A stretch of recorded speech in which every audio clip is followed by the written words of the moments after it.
like you've been hurt before by the ones that said they only loved you more. Inflicted pain and scars of sorrow, like an empty shell I wait for tomorrow. I said you're wondering why you walked away. Did I ever do you wrong in any way? Was it something I said to you that made you change? There is no more sun, there's only cloudy days.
All right, welcome everybody. My name's Rodrigo. We have a great session planned for everybody here today.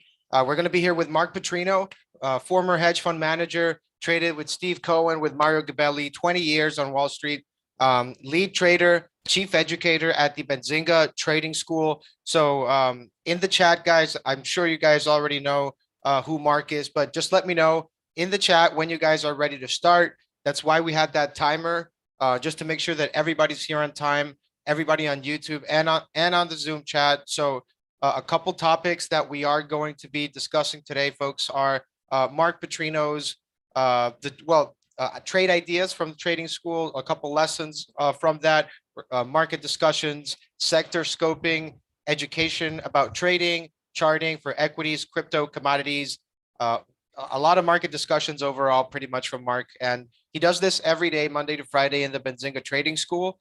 Just for all you folks that already are, are aware of this stuff. And just make sure you stick around at the end. We do have a Q&A session and a real-time view of the Benzinga Trading School, so that all you guys can take a quick look for that. So without further ado, let's go ahead and bring on the man himself, Mark Putrino. Hey, what's up? Hey, Mr. Mark, how you doing? Hey, I'm doing good. How are you? Good, man. What's going on there in the trading school? Well, I'll tell you, it's been quite a week or two. But it's actually been a pretty easy week for trading because there's been some clear levels.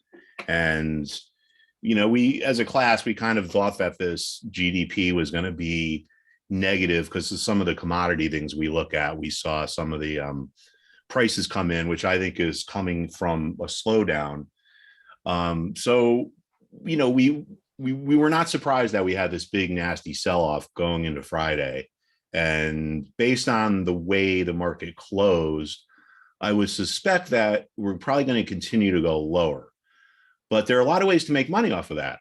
Some of the students buy what we call inverse ETFs, and some of them are trading options. Yeah, I remember that we did when we were in one of these sessions, I think it was 2 weeks ago. And I don't know if you remember, we were looking at AMD at 102, 105. And I told you, hey, let's just, it might go down to 90, right? We were just talking about some trade brainstorming, which is kind of what you do here, what you do at the trading school. And, AMD was at 100. Now it's like at 80 something, I think. But 85, yeah. So, and I remember it was like, oh, wait, 91. You're crazy. Looks like it's got some ways to go, too. Yeah. But that's the thing. When you really get to brainstorm with everybody and everybody shares ideas, it just creates it's way better than doing this alone. But, the learning aspect, the fact that the trades come through the education, because I know that you also started this new, I believe it's like a weekly, it's something weekly that you do for the students. And basically it's like you have certain trade ideas, right, that you kind of scope out. Yeah. And from that point, I don't know if you can see it here. Is this? Yeah, that's last week. Then okay. What is this? Can you explain this to me? Because I know this is pretty new and I'm not really too familiar with it. There's this, excuse me, sorry.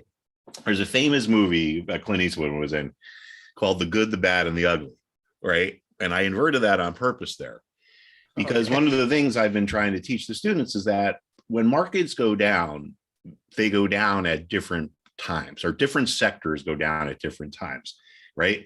There's nothing surprising about this market going down to us because look at a lot of these Reddit stocks, right? Some of them are down 95%.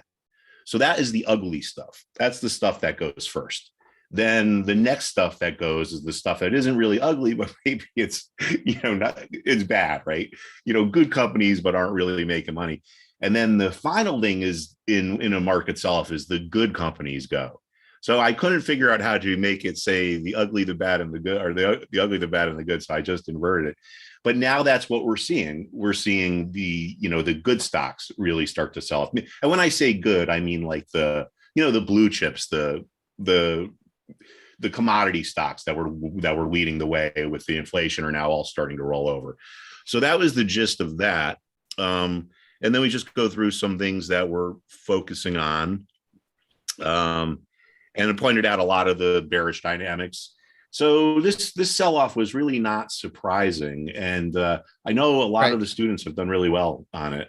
And I mean, you being a former hedge fund manager, you traded with people like Steve Cohen that, ended up with like, I think 27 billion assets under management. Mario Gabelli, Give or take. 34.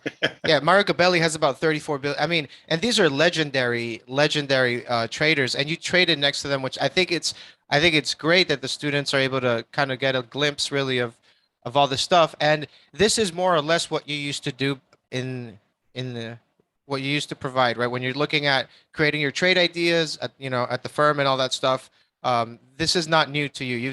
You're used to making these sort of reports, right? Yeah, this is the type of stuff, one of the, well, I mean, I spent my career in the institutional trading world, right? So it's only about a year or two ago that I really started to, listen to retail traders or understand the whole retail trading world.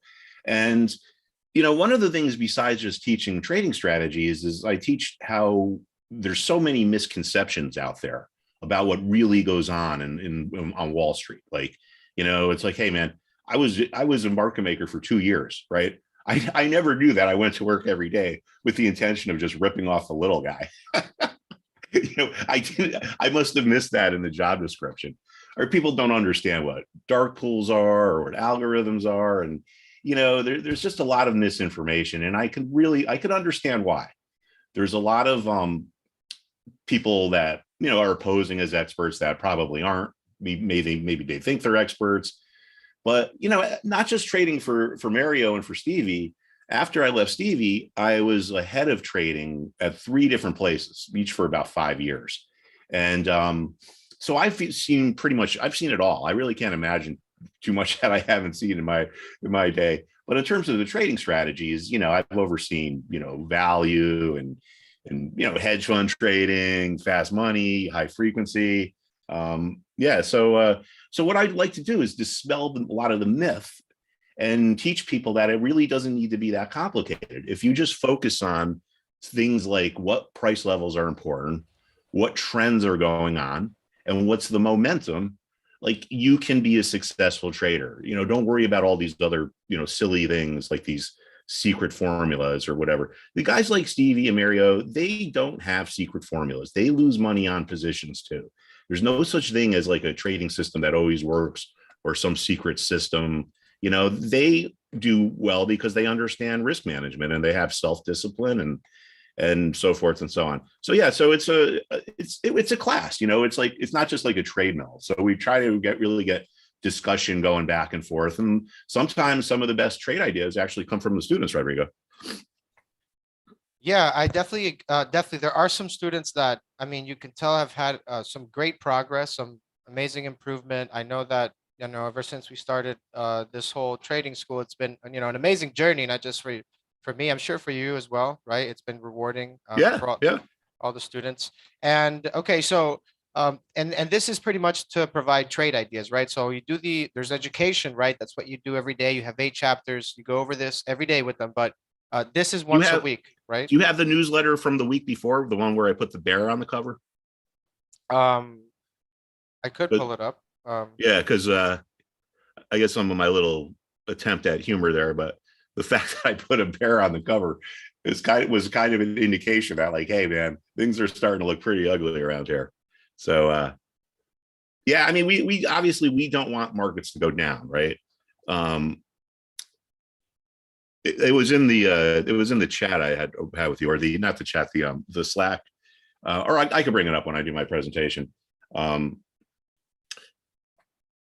But yeah, it wasn't surprising. So I put a bear on there, and that was 2 weeks ago, because I was just seeing a lot of bearish dynamics, and frankly, I'm still seeing them. Which, I mean, there's no guarantee, but my suspicion is that the market continues to sell off this week. I don't think we're close to the capitulation yet, and I don't know if that happens this week or if that happens in 2 months or 3 months. But when it does, there's going to be some buying opportunities of maybe not a decade, but maybe of a 5-year period. And, that's when we can really go in there and teach how to get leverage, get more bang for your buck. What's the best way to allocate your money? Oh yeah, there's the bear right there. Yeah. So he's a happy bear. This, you would consider this, everything that's happening right now Mark, on your 20 plus years of trading and all that stuff, this would be like, would you consider this part of, let's say, like a new normal of what's happening with the whole, because all the trade routes are being redistributed from, because when Russia is sanctioned, all these things are not being able to, like they have to get them from somewhere else. So all these trade routes can open new opportunities for different trades and investments that could be, I guess, like the new normal, if you want to call it that, right? Oh yeah, well there's always opportunities, but sometimes there are more than others, and this is one of those times. And the reason why is because we just have a lot of moving parts, right? We have inflation, we have stock selling off. So as traders, we don't want the market to go down, right? Because we want everyone to do well and have the market go up. But if it goes down, we can't be afraid of it. We can't just put our head in the sand and walk away. And like I said, it wasn't really surprising that this sell-off is coming, as evidenced by the bear that you can see there.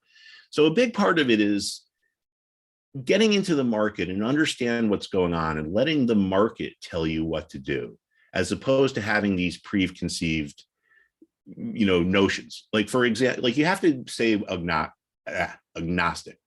I think the market's going to go lower. I will show everyone why I think that.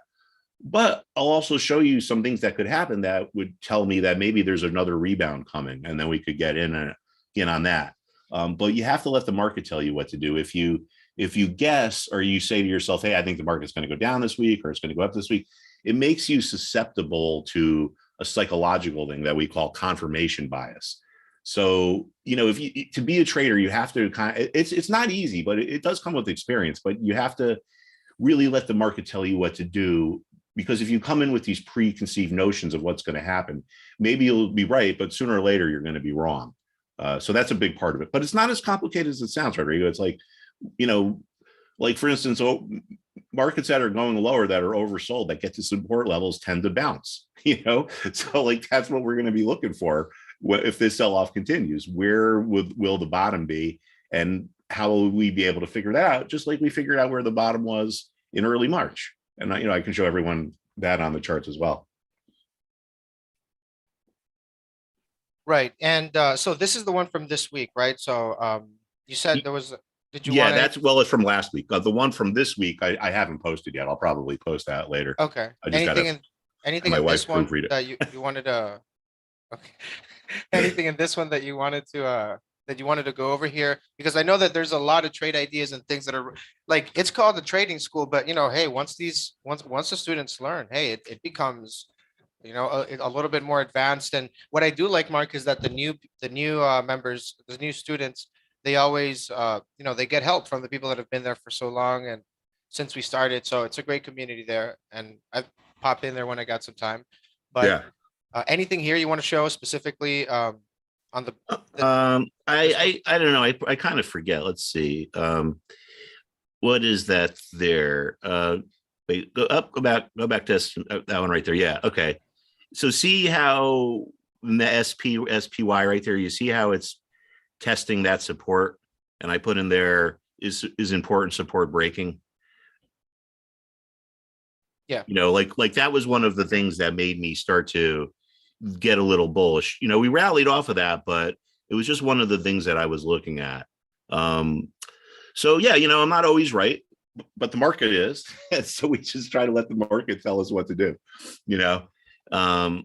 Yeah, there was just a lot of bearish dynamics playing out. And there were also a lot of bearish dynamics playing out last week, which I wrote about in my Good, the Bad, and the Ugly one. Right. And I know that well, I mean, this is great that, you always like kind of scope out the sectors and things like that. But for the folks that don't know, like the trading school does come with Pro. And I know that Mark does use it in a certain way, like to find certain, I guess, reversals, right? I mean, there's a lot of different, because here's the thing, Mark, you traded different styles, right? When it was like with Gabelli, it was like small caps, right? I mean, no, Mario pretty much did everything. Everything. Yeah. Yeah, I mean, it's just great when you can apply all these things, and you have all the tools to help you. But Born to Be Free says hello from the YouTube Hello, chat. Born to Be. Yeah, they're all excited to see you in Vegas on for the FinTwit conference. Yeah, yep. I'm pretty excited to go, man. I hate to fly, but I don't know. I'll have to suck it up and do what I can, get out there. Right, right. So, okay, so this is pretty interesting, and this is new, guys, for you to know, right? So, all right, Mark. Well, I mean, do you want to share your screen and go over a couple things here, that you have for the session? Yeah, sure. Let's see here. Share screen.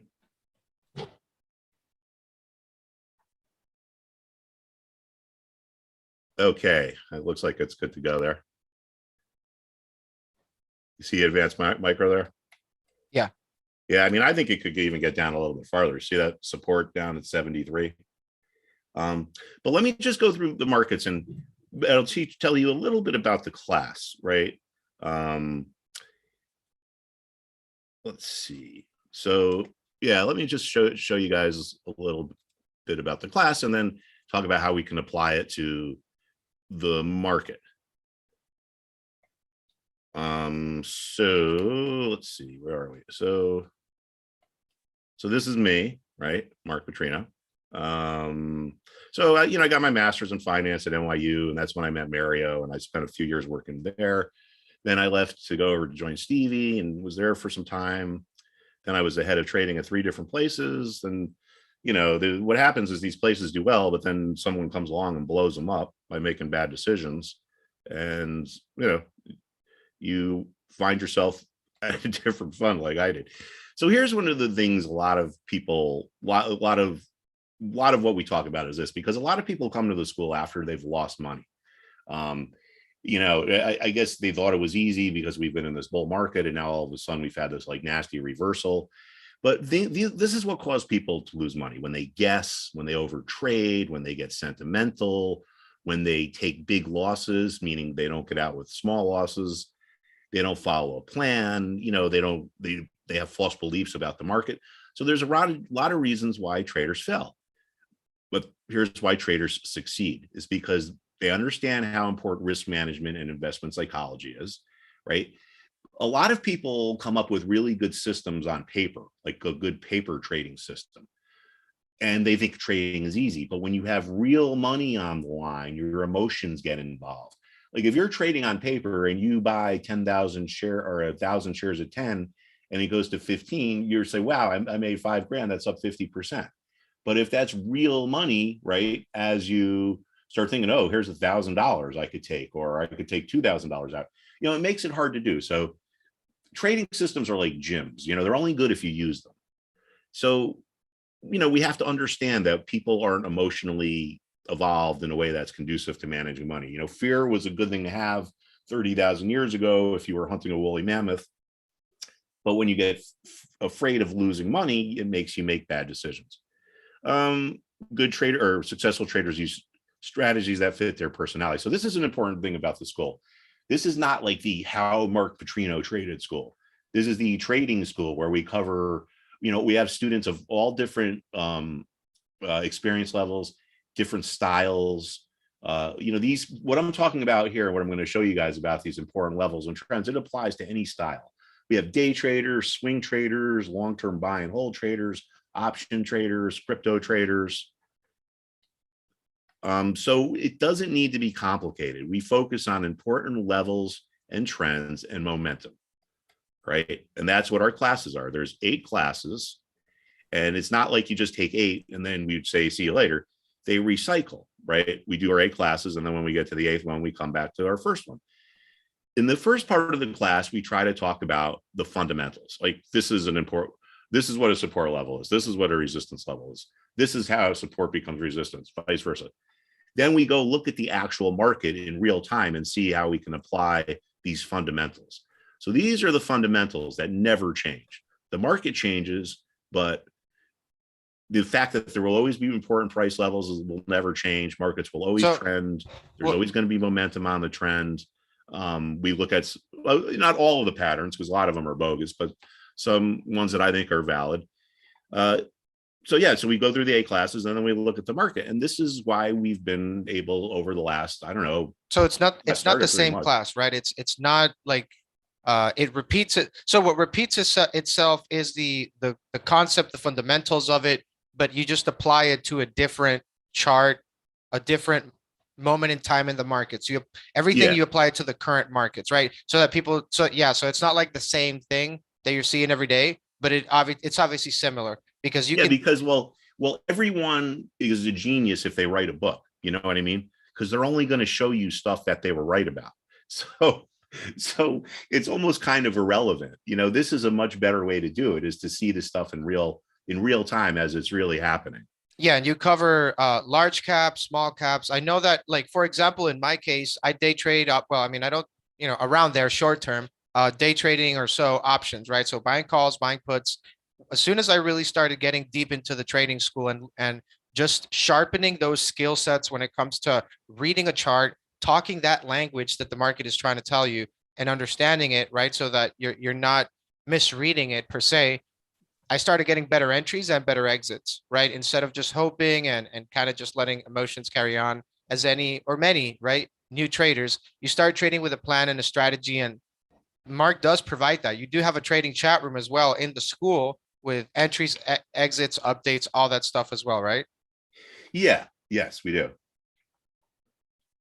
So I think what we do is we kind of talk about the themes that are going on in the market. And then there are different ways to make money from the different themes. Like a big theme has been inflation, and the inflation stocks and oil. And some of the students have bought some of the inflation backed ETFs. We really did well with natural gas. And, we're not trading natural gas futures. I mean, some of the students are futures traders, but most of them trade the natural gas ETF. So it's just like trading a stock. So if you've never traded futures, don't worry about it. You can trade an ETF just like a stock. And the good thing with the natural gas is some of them got it going both ways. They got it on the long side. And then when it started to go down, they got it on the short side with an inverse ETF. And that's an ETF that goes up if whatever it's tracking goes down. So I'll just run you through some of the philosophy real quick, and then we can look at the actual market. So I think probably this is maybe the most important thing to understand about financial markets, that some price levels are more important than others. It's really just that simple. And if you look at pretty much any chart, you can see that. Sometimes we know Y level is important, and sometimes we don't. Sometimes if it gets to $100, well, that's a nice round level. People like round levels. Sometimes some will trade at like 37. Why is it 37 and not 38? Well, we don't know, but we don't need to know. You don't need to know how electricity works when you turn your lights on. So these price levels are important. They're called either support levels or resistance levels. At support levels, there's a lot of demand for the stock or a lot of buyers. So if a market's going down, we look for support levels to see to get some idea when the sell-off will stop. So I would imagine that's probably a big part of what we're going to be doing over the next few weeks. I mean, my gut instinct is that, well, it's not even an instinct. I'll show you on the charts why I think it, that this sell-off kind of starts to heat up now. And I'll show you why, but eventually it's going to come to an end and there's going to be a rally. And, that's going to, and maybe, like I said, maybe it's tomorrow, maybe it's in 3 months, but we'll probably know it when we see it. So we have our levels. Markets are always trending. They're always going up, down, or moving sideways. So how do you know a trend is changing? Well, it could be a trend line, violation, a moving average crossover, or a reversal pattern. And we talk about reversal patterns in class 5, which is actually our class tomorrow. Momentum is how strong this trend is. Most stocks, every stock or market has a normal trading range, or a normal or historical trading range. If something really gets pounded below that, we call that oversold. And if something gets really aggressively bought above that range, we call that overbought. Now, why do we care about that? Well, overbought and oversold markets tend to reverse. Oversold markets tend to rally. Overbought markets tend to go lower, especially if it's an oversold market that gets to support or an overbought market that gets to resistance. We look at some of the patterns. A lot of the patterns I think aren't really too valid, but some of them are. Some of them you don't even recognize, like the double top, the triple top. By the time you recognize it, it's like, most of the move has already been made. We talk about psychology, risk management. We're going to go through some of this right now. Analysis of the various sectors and industries and stocks can give you an insight to the future direction of the market. It can also give you insight into trading ideas. If, for example, a particular sector is overbought. Well, the sector or the ETF that tracks the sector is just an aggregate of all the stuff that's in there. It's the average. So there's going to be stuff that's more overbought than the sector. And if we're looking for reversal trades, like that's the stuff we can target on. So I can show you guys on some of that. Then we have a class where we just talk about how to build investment models and trading systems. So let me go to the actual market here, and I want to show you guys what has been going on. And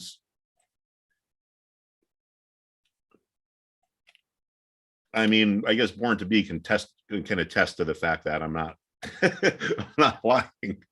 And we've been following this.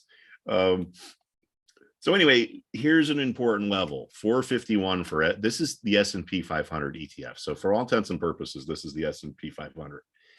So market's rallying along here. And, you know, this is kind of right before we started the class, and it finds a little peak here, right around 451, 452, sells off, goes higher.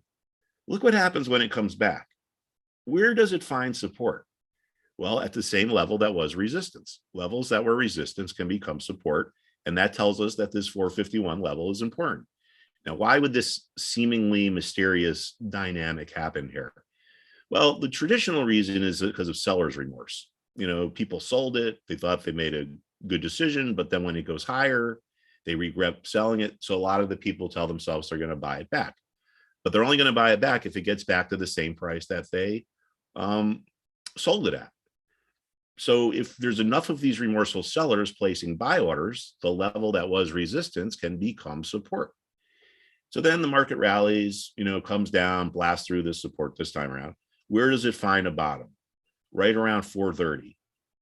Why was there support there? Well, it was support back here.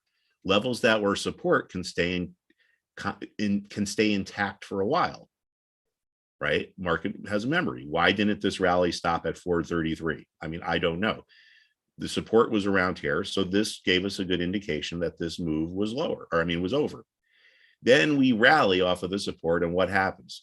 We hit resistance again at the same level. Why would it now become a resistance level? Well, buyer's remorse. It's the opposite. People bought here. They thought they had a good thing going on when it went higher. But then it comes back through their level. And now a lot of these buyers say, hey, I made a mistake. I shouldn't have bought it, assuming they didn't sell it up here. A lot of them tell themselves, I'm going to sell it, but I don't want to lose money. So I'm going to try to sell it at the same price I bought it at. That leads remorseful buyers to place their sell orders at the same level they bought at. So a support level can turn into a resistance level. Then we come down here. This is kind of an anomaly here. This is something to do with Ukraine, I guess. But if you just take these 2 days out, you can see that after a quick rebound, this level was still support. So then we broke down, and now this is important. We got down to here. And I can tell you, I'll tell you why we knew, well, I want to say knew, but we thought that this would hold around here. All right. And the reason why is because of what was going on in the technology sector. This S&P 500 is a combination of 11 different sectors.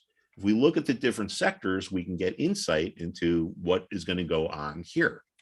Just give you a perfect example. If, say, it's never this easy, but just say every sector except for one is flat, meaning it's not going up or down, but one sector is done really well, but it's extremely overbought and it's at a level where there's probably going to be resistance.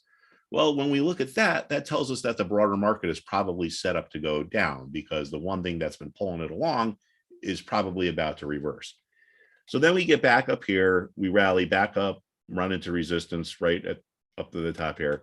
But this is why I think now we're going to probably continue to go lower. So we failed at, once we get failure at important levels is an important thing to watch because sometimes it tells us a new trend is coming. But this was an ugly close here, all right, on Friday. We think we broke this support. So, you know, if we get a little bit of a rebound, what do we look for? Well, does the level that was support turn into resistance like happened up here? If it does, then we're probably going to get another downtrend. My suspicion is that's probably what is going to happen. Right. But so now the next question is, well, all right, that's great. Well, what the hell am I supposed to do with that, Mark? Well, I don't know. Like, just take a look and say something like this. This is an ETF that everyone can buy, just trades like a regular stock. This thing was up 13% on Friday, right? And I know some of the students are in this. This ETF is designed to trade 3 times inversely to the index that it tracks. So like I said, we don't want to fear, or we want markets to go up, but we don't want to fear down markets. If the market really continues to fall apart, this thing's gonna keep blasting off here. Yeah, there wouldn't be a better place, Mark. There wouldn't be a better place really to start trading with the community, because number one, the market right now, it's evolving pretty quick. A lot of things are happening, they're changing, and really it's just evolving to the point where, if you started trading 2 years ago or a year ago, it's a totally different game. But you don't only look at, I guess these $400 stocks or $100 stocks. You also look at, some of the small cap stocks that you have a lot of these retail traders in. Like, for example, I know that we've been looking at this one in particular, CTRM. They lease dry bulk ships. They're commodity. Well, they're a niche. Their niche is like shipping commodities. They do have some tankers, but from what I understand, the company diluted in the past to buy ships when demand was very low, and all their ships are pretty much new, and 99% utilization rate, so no downtime. It looks like 29 ships, 2022 Q1, 60 mil revenue versus 4 mil 2021 Q4, and then 2022 Q4, 29 million net income versus 0.8 million in 2021 Q4. So there's something going on with these dry bulk shippers. There is something's happening, right? And especially if their niche is in commodities, you would say, like steel, grains, fertilizers, that sort of stuff. Well, they pretty much ship anything, right? I would think. But well, looking at the chart, it looks to me like this is going to go lower. And I'll tell you why. At least in the short term. I'm not talking about where's it going to be in 5 months or 5 years. But I mentioned that we don't really talk about too many patterns in the class, because a lot of them are really kind of ridiculous, if you ask me. And like flags are very hard to identify. A double top or a triple top, by the time technical analysts are debating what it is, most of the move has already happened.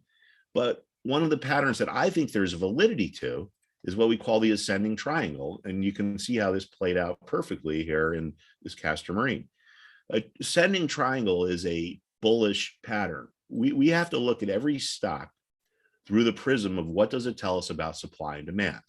Because that's what this is. This is not, astrology or really quick, Mark. Sorry, I want to give a shout out here. CCDW, welcome to the trading school. Let's go. Welcome to the family. Welcome. Thank you. So let's think about what this is showing us here for supply and demand dynamics. We have a resistance level up here at 195. There's been a wall of sellers that just kind of hung out here at 195. That's why it peaked here. When a market rallies, because there's not enough supply to fulfill all of the demand. There's not enough shares for sale that the buyers can get everything they want.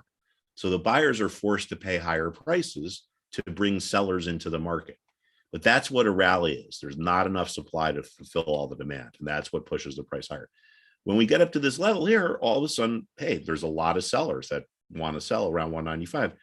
There's so much that the buyers can buy all they need to, and then some. A lot of times things go lower after they get to a resistance level. We get back up here and look, still those same sellers. Well, we don't know if there's the same sellers, but resistance again at 195. Over here, resistance at 195. So what do we have here? Well, we have like a wall of sellers that they've been content to hang out and wait to see if buyers will come to them. And the sellers are like, all right, well, if I can sell it at 195, cool. If not, whatever, I'm just going to hang out. Right. So this is the horizontal line of the triangle. This is why it's called an ascending triangle. See how we have this moving up here? This line is ascending. This tells us that the buyers are getting more antsy. They're getting more aggressive. They're willing to pay higher prices as time goes by. So we have sellers who are complacent and holding the line. At the same time, we have buyers that are becoming more aggressive. Any Yes. market you're in, regardless of what market it is, if you have complacent, non-aggressive sellers, but you have really anxious, aggressive buyers, it sets the stage for a move higher. And sure enough, that's what happened. This thing blasted off and went up 20%. So, this would have been an awesome move. I do want to mention, Mark, that move that you see in February, that was when they reported the earnings. That's back here. Yeah. Yeah, that was the earnings pretty much. So Okay. But now why I think this is going to probably go lower is because we came back down, and what happened? The former resistance level did not become support, and we're trading below it. And now it looks like it might become resistance again. And it looks to me like there was really ugly action on Friday, right? It got all the way up here. When we see these red candles, these are days that are down. The closing price is lower than the opening price. The top of the rectangle is the opening price. The bottom of the rectangle is the closing price. It's opposite on the up days. On this particular day, it opened here and got all the way up to here, the top of the wick. We call that a wick because these are candlestick charts. But by the close, it turned all the way around and came all the way back down. It's almost like this was like a false breakout. And we had this nasty reversal.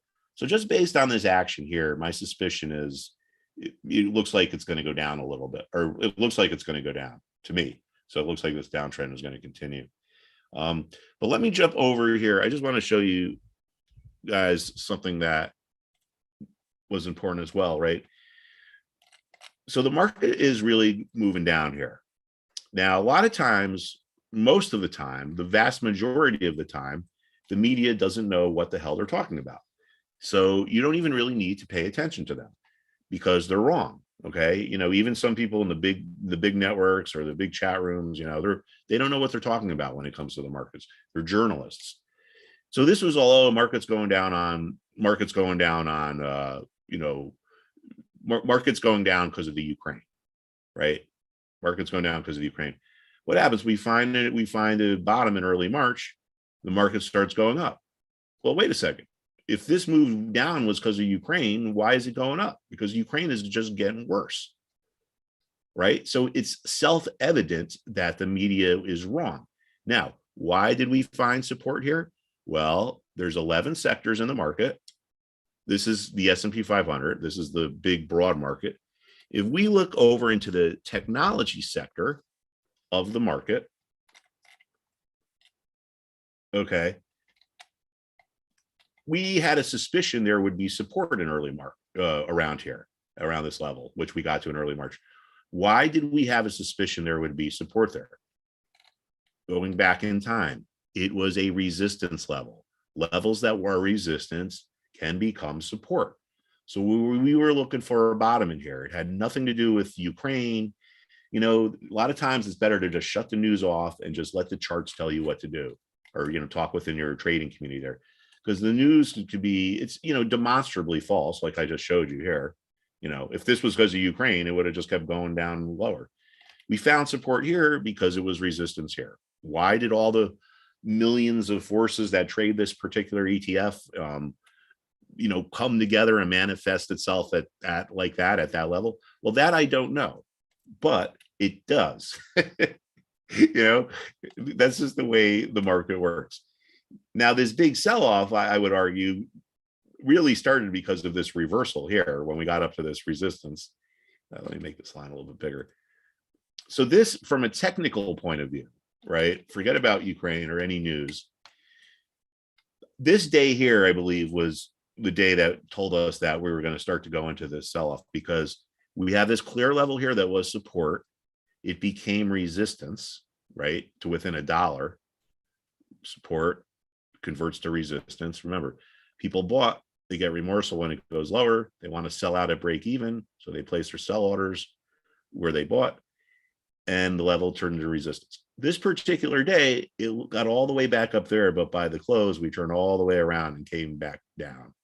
So let me show you just a Well, actually, I want to show you guys why I think Friday was such an ugly day and why I think we're going to get continuation. We look at the 1-day chart of technology. This is just a 1 day. Hey, Mark, really quick here. I'm getting a lot of questions here about the trading school. A lot of these folks are sending emails, so I'm going to knock these questions out really quick, and then Okay. we'll follow on here with the session. So these questions are from you guys in the Zoom chat and also on the YouTube. So thanks for sending this. So does Mark Putrino go over trade ideas from the students? Yes, every day. Are the sessions recorded?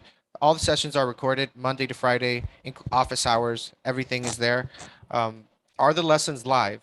Everything's live. You'll be with Mark live the whole day. Does everybody that joined get a free laptop? Yes. If you do join and you do see a laptop on the checkout, that means we still have them. So that means you can get it. Can this help me if I trade options, crypto, commodities, forex, or just regular stocks? Yes. I mean, I trade options. It's helped me get better entries for sure. Good question there, Phil. We have Jane with the next one. Do you teach the psychological trading aspect? I do believe we do have a class called investment psychology, and it covers some really interesting topics there. So good question there. Let's see. What's the chat room? What's the trading school schedule? So it's Monday to Thursday, 7 to 9 a.m. Eastern, and then from 12 to 1 till noon. That's Monday to Thursday. Friday, you meet from 7 to 9. Is there a money back guarantee? Yes, there's a 7-day money back guarantee. And what is the price at renewal? It's going to be the same one. It's not going to go to the full price when you renew next year. Good question there, Tim. So I think that kind of covers the questions for now, Mark. Is there anything you want to add to that that I might have missed? No. I just would ask everyone to just check it out. I don't think you have anything to lose.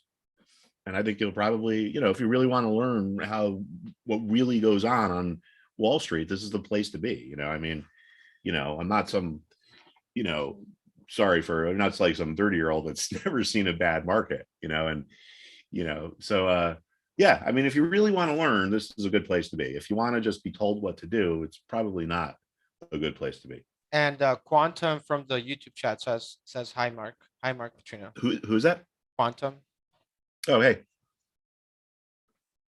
So, all right. So you guys see this text here. This is the tech sector on these. Let me explain this a little bit first, actually. So there's 11 sectors that make up the S&P 500. Each one of them is tracked by an ETF. So if we're looking at XLK, this is the technology sector. This is a combination of Microsoft, Apple, all the stocks that are in the technology sector. So the reason why this action was particularly ugly, I think, is when we got right. Sometimes markets sell-offs, or whichever way the market is trending, accelerates right at 330. And look at right here, we get to 345. Just had some really aggressive selling coming in. So that to me is is a bearish sign that makes me think we're going to go lower. Also, there was a bloodbath in the financials. Let's take a look at this chart. This is pretty interesting. So this is XLF. This tracks the financial sector. These are your banks, your brokers. But a lot of times the financial sector can give really good insight into the market. It's, I guess, just because it's a financial market and it's the financial sector. But we see that this 36 level was support. So it was support back here. So when we had this sell-off, looking back here, we found support at the same level. But now it is broken. And not only has it broken, it's broken in like a decisive way. So I think that's pretty weak. But this is a good idea of how we get our trade ideas, right? So we look through the sectors, and I just want to bring everyone's attention to the consumer staples sector. This is XLP. So what do we have here? Well, we have a sector, spider, or an ETF, resistance, broke through. It's not a coincidence that this is where the sell-off ended on Friday, right? It's a good thing to know where these levels are, because say you were on the short side of this, or you were buying puts or whatever, and you started thinking like, well, where is my target? Where do I close out of get out of my position? Well, if you see we're a prior level, or if we're approaching a level that had previously been important, there's a good chance that there's going to be support there. So now, if this breaks down, meaning the support breaks and it goes lower, there are going to be stocks within this sector that get hurt more than others. But if the sector looks weak, we can look for targets that are going to be moved more than this. You can trade this if you want, by all means. A lot of people like trading ETFs, especially a lot of people that are in the financial sector itself. Like, for instance, when I was a trader, I could trade ETFs on my own all I wanted to. But if I actually wanted to trade a particular stock, then would have to get approved by compliance, and they look at your they look at your account and make sure you're not doing anything illegal or anything. But anyway, there's a lot of people that like to trade these. So these spiders are run by State Street. There's a lot of money in these things, so they have to have big institutions to back ETFs. So we can go up to the State Street website, just type in the ETF symbol and SSGA for State Street, and we can see what stocks are in this sector. So we got Coca-Cola. Consumer staples are supposedly, this is kind of a goof that we talk about in the class sometimes, is because consumer staples are like the type of stuff that you like need, like if the world's coming to an end. Well, I guess if the world's coming to an end, it won't help either way. But say the economy is getting really bad. These stocks are perceived as less risky than other stocks because these are things that people need, like food or medicine.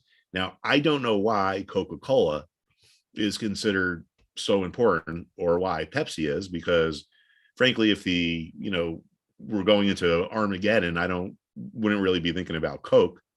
But anyway, I don't know who makes these decisions, but there it is. So let's look at some of these stocks for potential trading ideas. All right, first up, Procter & Gamble. What do we have here? All right. Well, we got to resistance. Resistance here. It's not a coincidence that this rally ended here. It's where there was resistance. Maybe it starts to break down. But I don't really see too much there. What was next? Coke. Wow. Now this has reversal written all over it, if you ask me. Meaning, I think this is going to go lower. I mean, that's just an ugly topping pattern. And tomorrow's class is patterns. We'll probably be talking about this. It's not important to know what the pattern is or memorize the name or debate with your buddies or friends like, oh, this is this pattern, this is that pattern. The pattern is when markets are trending higher or trending lower and they start to reverse, the price action just happens to show up on the chart in a way that looks like some kind of a pattern. It's really just that easy. So the blue days are the up days, right? So the blue team those are the Bulls, are firmly in charge here, just driving the ball up the field. Like the red team is on defense, the blue team is on offense. What happens when we get here? Well, it's like this big, smash battle going back and forth, goal line stance. No one really knows who's going to win. But on Friday, it looked like maybe the Bears finally took control. And we closed, at a lower price than where it had been over these few days. So it looks to me like this thing is going lower. So, then this is something where we would go look for puts if people, wanted to make money on the short side. So, of course, if we look at Coke, we got to look at Pepsi. I would imagine the chart looks pretty similar. Yeah. And I mean, this was a big reversal too. So this is one of our principles here. Stocks that get to resistance tend to reverse. And we see that's what's going on here. It looked like for one day we were going to get through, but by the next day, we came all the way down. So that looks pretty ugly to me. I would think that there's a good chance that's going to go lower. Costco is in this sector. Let's take a look at Costco. Yeah, Costco really already has broken down. But yeah, this is what we go back to when we talk about what I refer to at the beginning of the class as the ugly, the bad, and the good, right? The ugly stocks are the garbage stocks, the Reddit stocks that, went to $300 and never made a penny. So that stuff is, people think like this sell-off is new and it just started, but it didn't. All the Reddit stuff peaked last January and February. Some of that stuff is down 95%. That's a crash. All right. The technology sector peaked right at the end of December. And here we are in May 1st already. And the market's been going down since then. While tech was going down, these, what we call the flight to safety, or the safe stocks, those stocks that money goes into when the other stuff starts breaking down, is what we call the good, right? We have the ugly, the bad, and the good. When the market finally goes down big time, everything goes down, but they go down at different times. And now that we're seeing the last people to the party, so to speak, are starting to go lower, that to me kind of tells me that there's a good chance the market can continue to go lower. So this isn't, now this could be an idea here on the long side. Even though the stock is going down, if we look at our momentum indicators, we could probably see that it's oversold. And if it gets to 152, it might bounce. Now, I'm not going to say it's going to bounce and go back to 500 or whatever, but just for illustrative purposes, resistance can become support, sells off really hard, gets oversold. Maybe there's a tradable bounce there on the long side for an options buyer or a day trader. So now, just by looking within a sector, we found Coca-Cola looks like it's probably going to continue to go lower, and there's a chance that Walmart is going to have some kind of a bounce. So right there, by looking at the sector, we were able to come up with two potential themes to explore for potential trade. And I'm not going to say, oh, you should buy the May 153 calls or whatever, because different people have different styles. Some people like buying out of the money options. Some people like buying in the money options. I would probably say, well, if it was me, this is what I would do. But you can't do, my style, because everyone's got to do what fits their personality. So that's why it's like a learning experience type of a thing.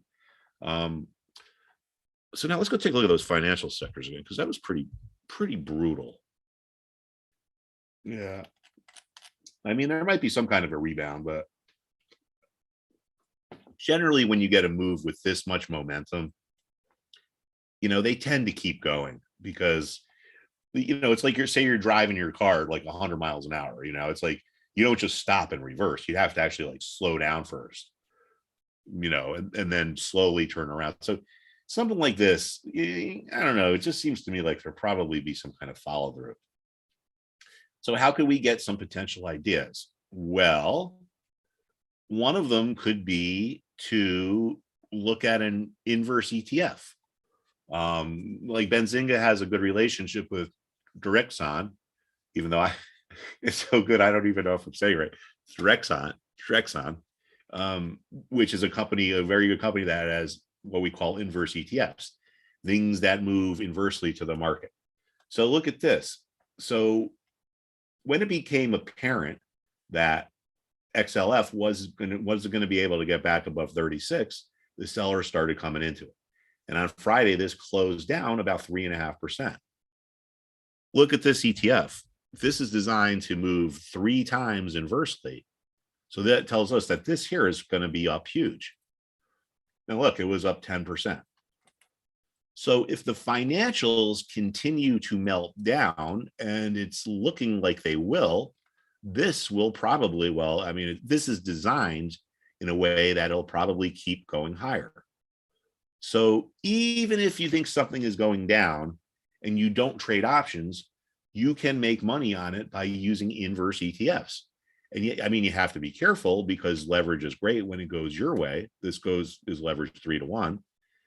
So, if you're wrong, you can lose money 3 times as quick. But after that XLF, broke that support on Friday. I mean, that like, if I was back in my trading days, that would have been an easy trade, because when you're going into a weekend and things start to accelerate, That's when, that's when other momentum traders jump in and do the same thing.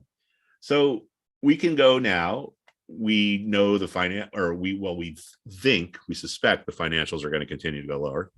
So let's go back up to our State Street website and look at the financial spider and see what companies are in here.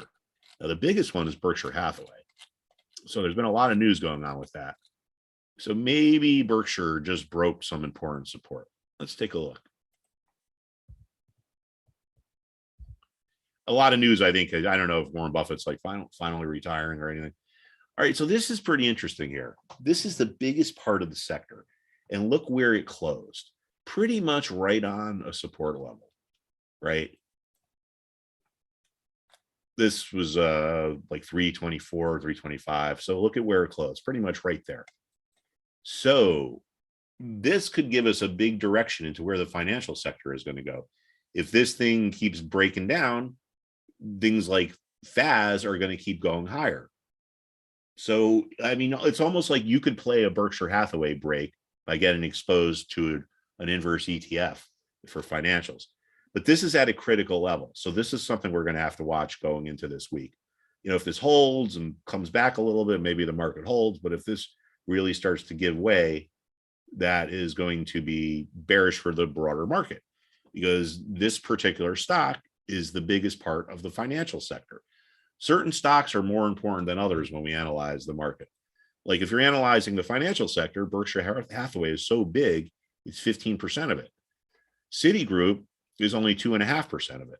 So Citigroup is probably not going to have much of an influence on what Berkshire Hathaway is doing, but Berkshire Hathaway is probably going to influence what Citigroup is doing, because this is going to be able to move the sector much easier or much more. This will have much more influence on the sector than this will.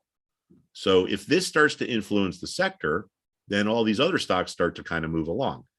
So Berkshire Hathaway can really influence all these guys. But if Citigroup starts to move, it's just not that big. It's not big enough to really affect the sector. So it's not really going to have an influence on some of these other guys. So a big part of trading is not just getting it right. It's knowing the best way to get it right. What's the best bang for your buck, right? Like you could say, all right, well, I think XLF is going to go lower, and you could buy puts on XLF, or you could, short it or whatever. Or you could go look at that Berkshire Hathaway, or you could look at, JP Morgan. So this is really how you come up with trade ideas in the trading school with the students and kind of brainstorm with them. Oh yeah, dude. Yeah, this is it, man. This is what we do. Just take us through a normal. I mean, this would be like a normal day then at the trading school. Yeah, well, like just say it was tomorrow we talk about patterns, right? And we talk about patterns, and then we would go look into the market to see if we could find. Yeah. My favorite class is the investment psychology. That's really the one thing that's kind of, especially if you're trading by yourself, you're like, what the hell is that? Like, what is that? But yeah, very important to have those things right when you start. That's the most important thing, man, is the psychology. Because like none of this works. Like everything we're talking about, all these things will not work if the mental state, if the investment psychology state is not on point, if it's not checked properly, right, Mark? Expectations, all those things. Absolutely. Absolutely. And that's why I'll give you just some insight from when I worked with Stevie Cohen, right? He did an interview. I believe it was the first interview, or I believe it was only the second interview he had ever given to the Wall Street Journal. At the time when I was there, he wasn't a well-known person like now. He wasn't a household name in the financial community. Like, because now he owns the New York Mets, and he's like around where I live here. I live actually not that far from Steve, probably about 2 miles.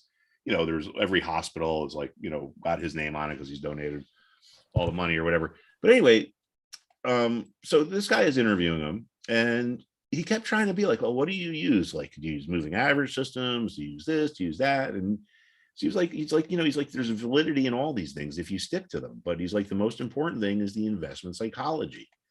And, the guy, Steve kept really emphasizing that, but the guy kept trying to figure out if he had some secret or something. So, I was younger then, and that really struck me about the investment psychology and how important it is. Because say you're right about something, a guy, the difference between someone like him and someone who's not successful really comes down to the mental state, right? Say you have a position like we talked about where, you buy something at 10 because you think it's going to go to 15, right? Most people, myself included, would be very tempted, and a lot of them probably would just go ahead and do it, to just take the profit as soon as it got to like 11 or 12, right? Because one of the biggest mistakes that traders make is that they sell their winners too soon. So, it's too tempting to take that money. Then you can give yourself a pat on the back. You can say, hey, I was right. I'm this genius. I made money. Now pretend you're a guy like Stevie Cohen, who is trading, literally billions of dollars. So we're not talking about, $1,000 or $2,000. Maybe he's got a position that's up $100 million, and, for him going to 10 to 15 would be a profit of like, say, 500 million. So he's up 100 million, 200 million. He's got the nerve or the stomach or the wherewithal to like not take it out too quick, to have the self-discipline to stick with his original plan of selling it at 15. So the two biggest mistakes traders make, and I'm sure I would be willing to bet 98% of the people who are listening to me right now would agree that they've done this. You hold on for your losers for too long and they become, I guess they're called bag holders now, as a term people use. Or you sell out your winners too quickly. Now, me personally, I have no problem with taking small losses and getting out with, I don't know. It's just, at this point, that just doesn't really bother me. But I feel that real temptation to sell my winners too soon. And a lot of times I end up doing that. But, a lot of, you might hear someone say like, well, you're never wrong taking a profit and stuff. And I can understand why people say that, but, if you want to eliminate that, taking your winners too soon, and this all comes from your psychology, and just being aware of it, I think is a big part to, not curing it. You're never going to cure it, but it'll if you're about to make a trade and you say to yourself, let me sit down and let me talk to myself here for a minute. All right, Mr. So-and-so or Mrs. So-and-so, why am I making this trade? Am I guessing? Am I doing it because of emotions? Or do I have a logical reason? Can I explain this to a, I don't know about if a 5-year-old would understand it, but you get my drift. Can I explain this to a freshman finance major? The guessing is where people end up losing. When you make and it's not just in the market, it's like anything in life. If you make an emotional decision, there's a good chance you're making a mistake because you're not thinking rationally. So every trader, I think, since the beginning of trading is probably susceptible to these, same things. And that's why we have things like this, right? This is human emotion.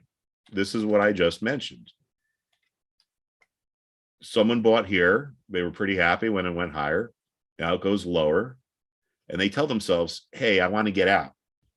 If it comes back up, I'm going to try to sell it. So they decide to wait. Now, in this case, it got back to their level. So they sold it and they got out of break even. But what if it didn't get back there? They're holding on to this bag holder, I guess they call it. And it just keeps going lower and lower and lower. What you should have done in the trading world is, you would have been stopped out like right here. You would have just taken a small loss.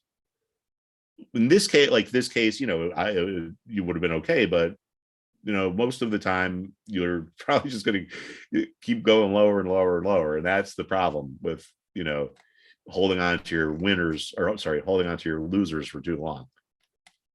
So that's that. One of the other things we do in the class is we look at a variety of websites that are free and are good and are good to look at because they're not opinions. I'll just give you an example here of something that we look at. This ISM report on business. So this is I guess it's an institute, right? It says it right in the name. Yeah, so it's free. It's an institute, and these, if you've ever heard about like the PMI report or the reports on business, it comes from these guys. The Purchaser Managers Index. It comes out once a month, and we get some good insight on this. And one of the reasons why we were not surprised that this GDP was negative, it seems to have caught a lot of people off guard. But we in the class were talking about how there was a good chance it would be negative, is from some of this stuff we got out of just doing a quick little look through like a website like this. So this report comes out, and I love reading this thing. It comes out once a month. This is pretty new. They have hospital. This is only probably within the last year or so. But manufacturing, services. So we look at the report, and what these guys do is they talk to different people in different parts of the economy, and they put these things out. And we just look through real briefly. We don't even need to spend too much time on it here. But when you look at something like this is from last month. So these are CEOs or CFOs within the industry. No let up in supply chain challenges, especially electronic components. Customer orders are brisk in the face of significant price increases and inflation. Supply chain disruptions. So that's the transportation industry. The Russian invasion has created uncertainty in the grain markets. So when you get the tone of what is going on here, it kind of gives you some insight.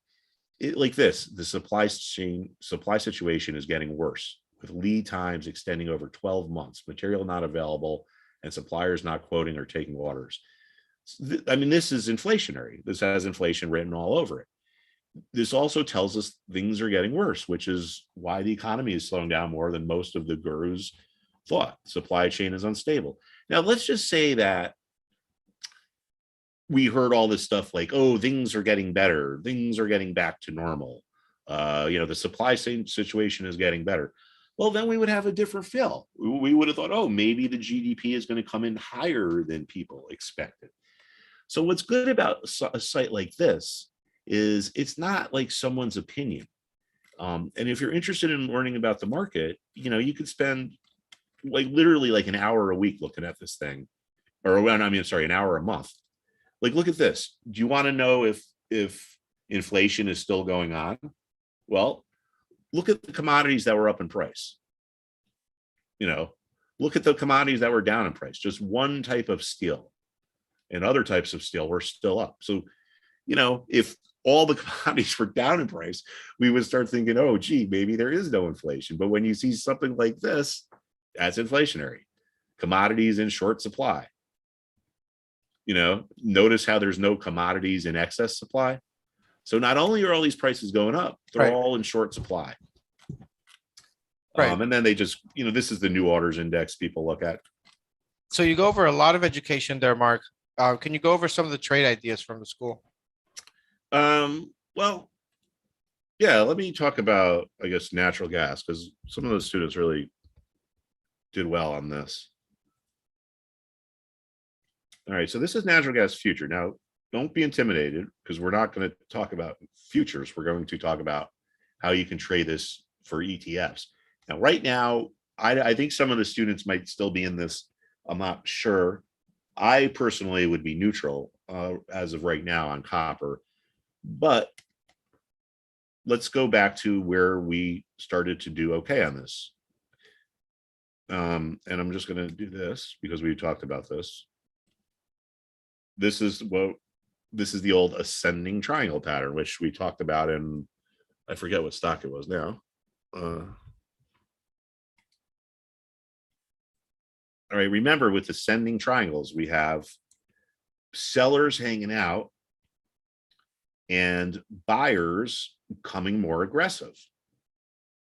So ascending triangle patterns tend to be bullish, and it predicted, I guess, I don't know if that's a good word, this uptrend. Back here, we have a descending triangle, which is the opposite. We have buyers who are holding out, sellers are becoming more aggressive, and that's bearish. So that went lower. So I think a bunch of the students, bought copper here. We got up to here.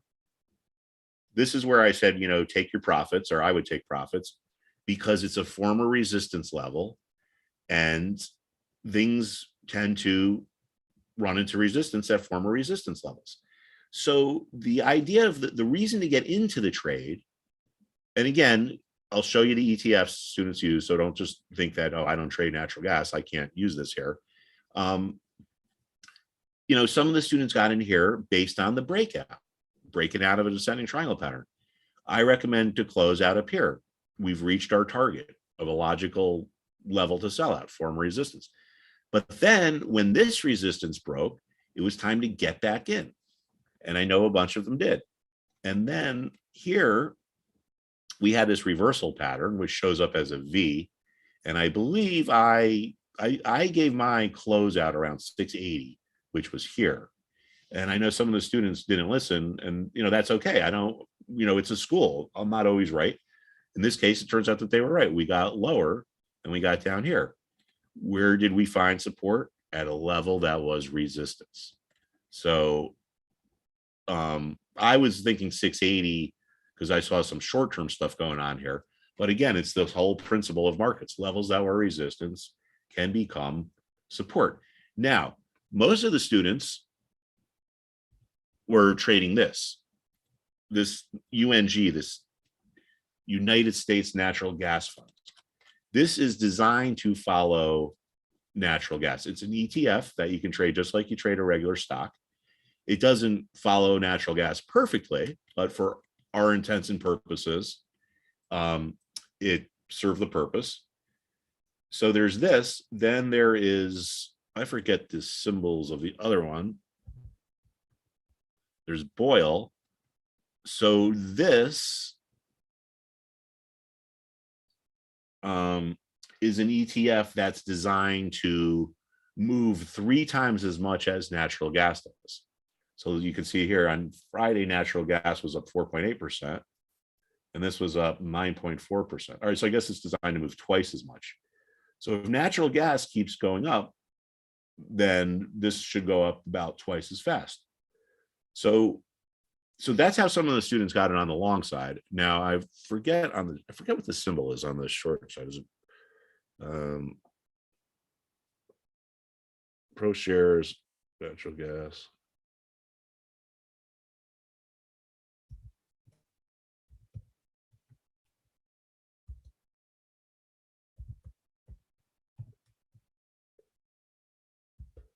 I mean, these ETFs didn't even exist when I first got into this. So that's Boyle. All right, this is it, coal. Sorry about that. I mean, I should have been able to remember that.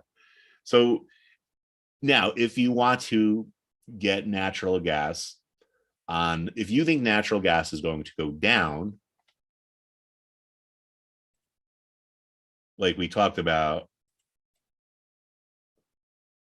here, right? When we got up here, I thought we had a reversal here. So that's when I said, all right, I think we should close out and maybe you guys can get in on the short side here.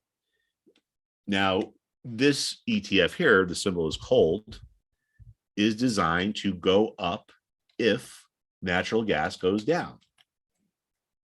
So it's hard to see because of the scale, but I know some of the guys got in, or some of the students got in, and around 9, and then got up to like 11 within a matter of really just a few days. So that's a huge return. So, this is designed to move inversely twice as much. So you can, just by watching natural gas, you can trade both ways by using these ETFs, and you can get leverage. You can trade Boyle, or you can trade cold. Trade cold. It's pretty funny. Yeah, and we have Cypher there in the chat. So the whole gang seems to have piled up on here. Born to be free. We got Cypher in the chat. Cypher says Mark's our favorite teacher. showing our secrets how we make our money. Thank you, Cyber. Cypher's been a great example there, really. I mean, and there's so many other students that have improved so much, and you really see people kind of develop not just as a trader, but really understanding how things work, not just in the markets, but also you just learn a lot of things here that, I just wish this was taught in somewhere else because, you have students, Mark, that come in here and maybe they were looking at TikTok or, who knows where they were, and they come with certain expectations and things like that. And you being a former hedge fund manager, I guess, well, you are very passionate about education and things like that. So, how does that go for you? Yeah, well, I like not just teaching about the trading, but also about how Wall Street really works. Because if you dispel some of the myths and you get a better understanding of it, I'll give you an example. Like a lot of people probably think that a guy like Stevie Cohen, one of the greatest traders in history of trading, has a secret system and makes money on all their trades, right? That's maybe a common thought. But the reality is a guy like Steve loses money on a lot of trades too. He just, in aggregate, his winners outperform his losers.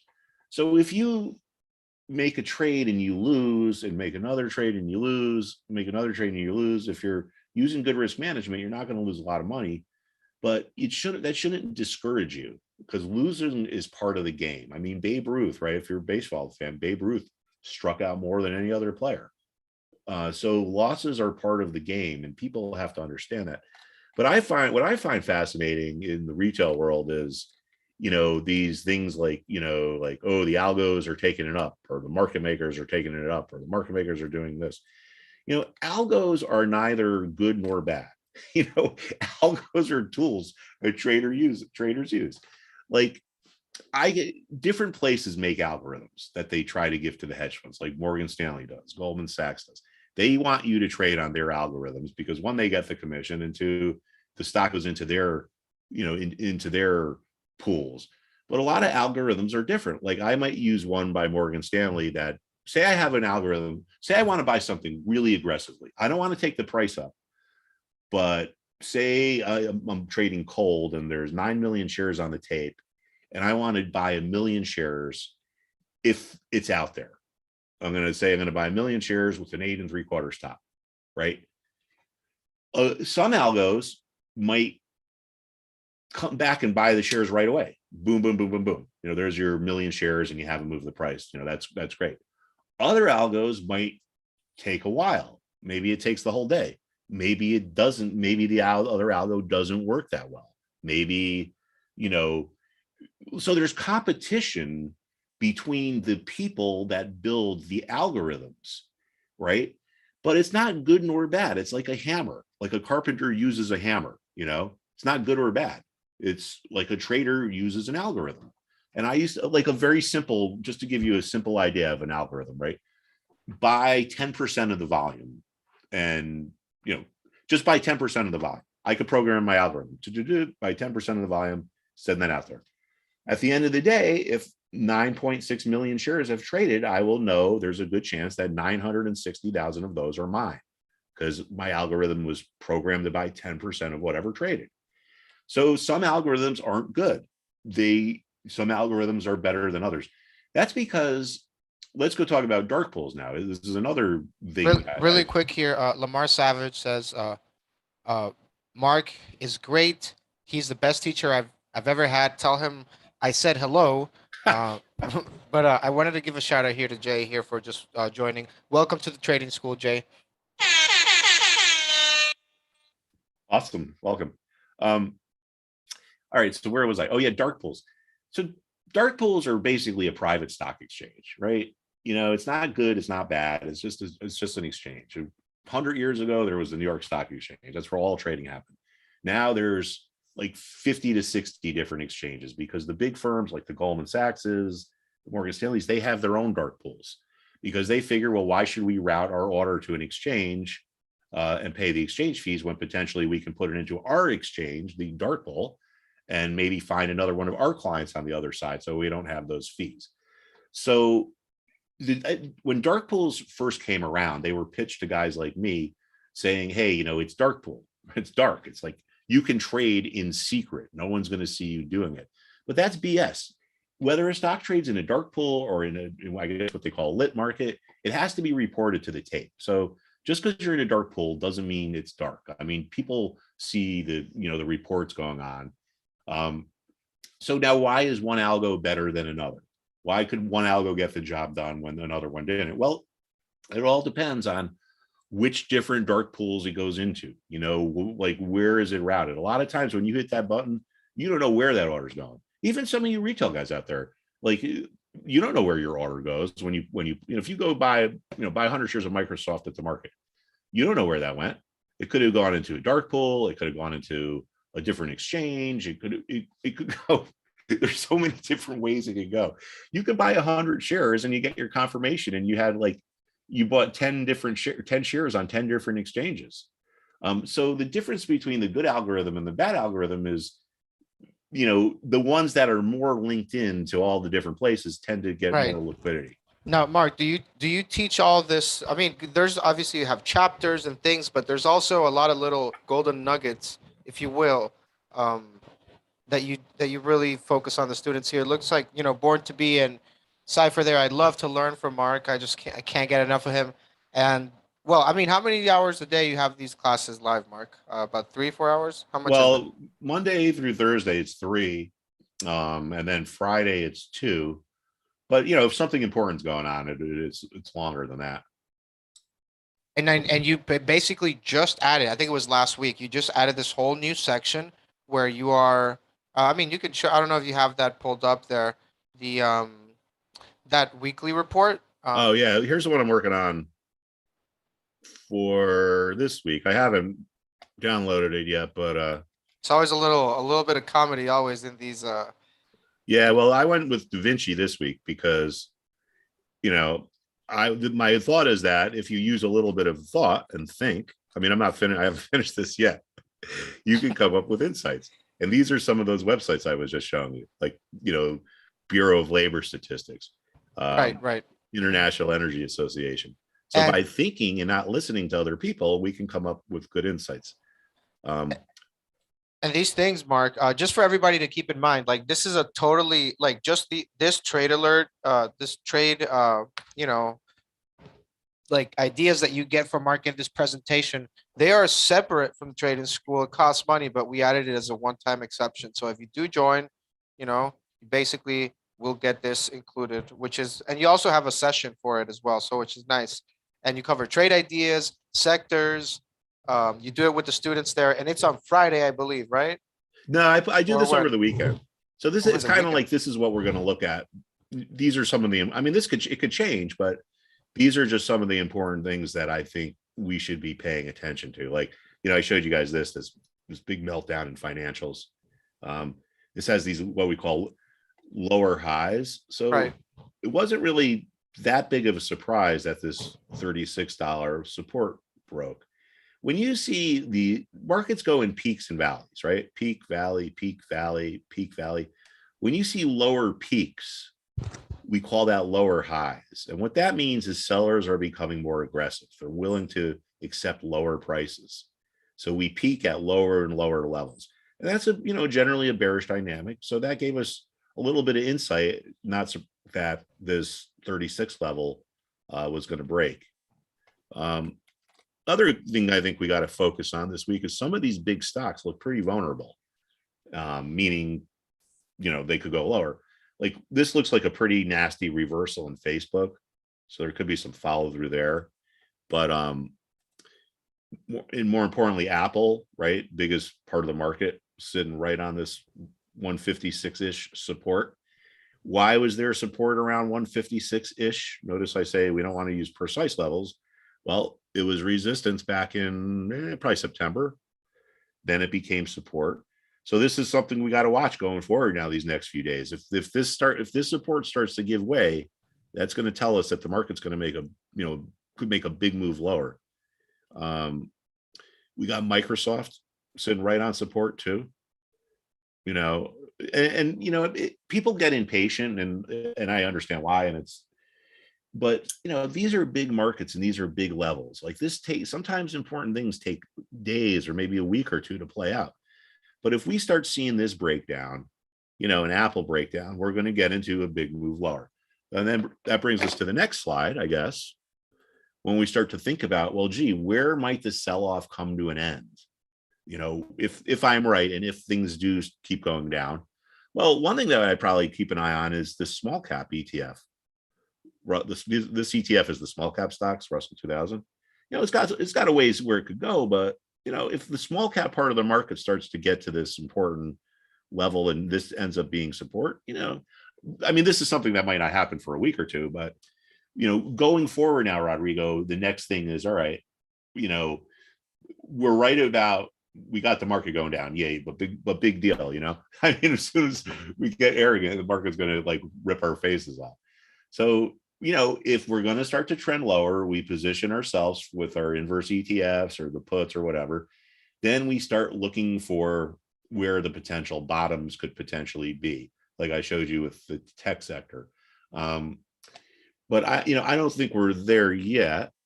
I guess we could take a quick look at SPY to see if anything really sticks out. But I don't know, man. I would guess our next stop for SPY, I would probably go with these lows here. So my guess is we probably continue to trend lower till we get to 405. Then we take a break and get some consolidation, and then we see if if 405 holds, then we start thinking about buying. If it looks like it's going to break, then we just take the short side again. So from the general perspective, right? So we got GDP numbers. I guess they weren't good. And if next numbers are not good, then what's the deal? But if that's the only thing that's keeping us afloat, and then maybe Powell, depending how much he hikes, what kind of scenarios do you see playing out here? Best case, worst case? I just think that just based on the stuff that I'm seeing here, I think we're going to go lower. And frankly, I think we could go considerably lower. Markets go down farther than people think, right?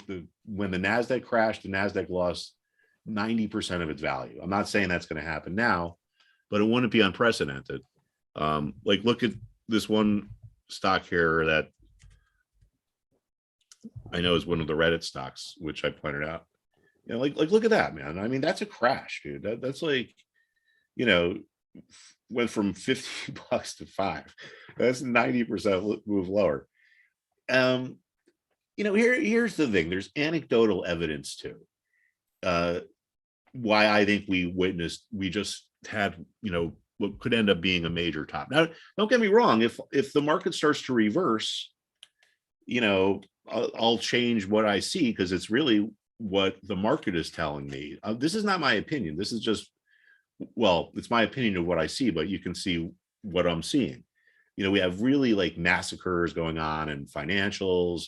Look at the utility sector. I mean, this is utilities, man. That's not biotech. That's utility.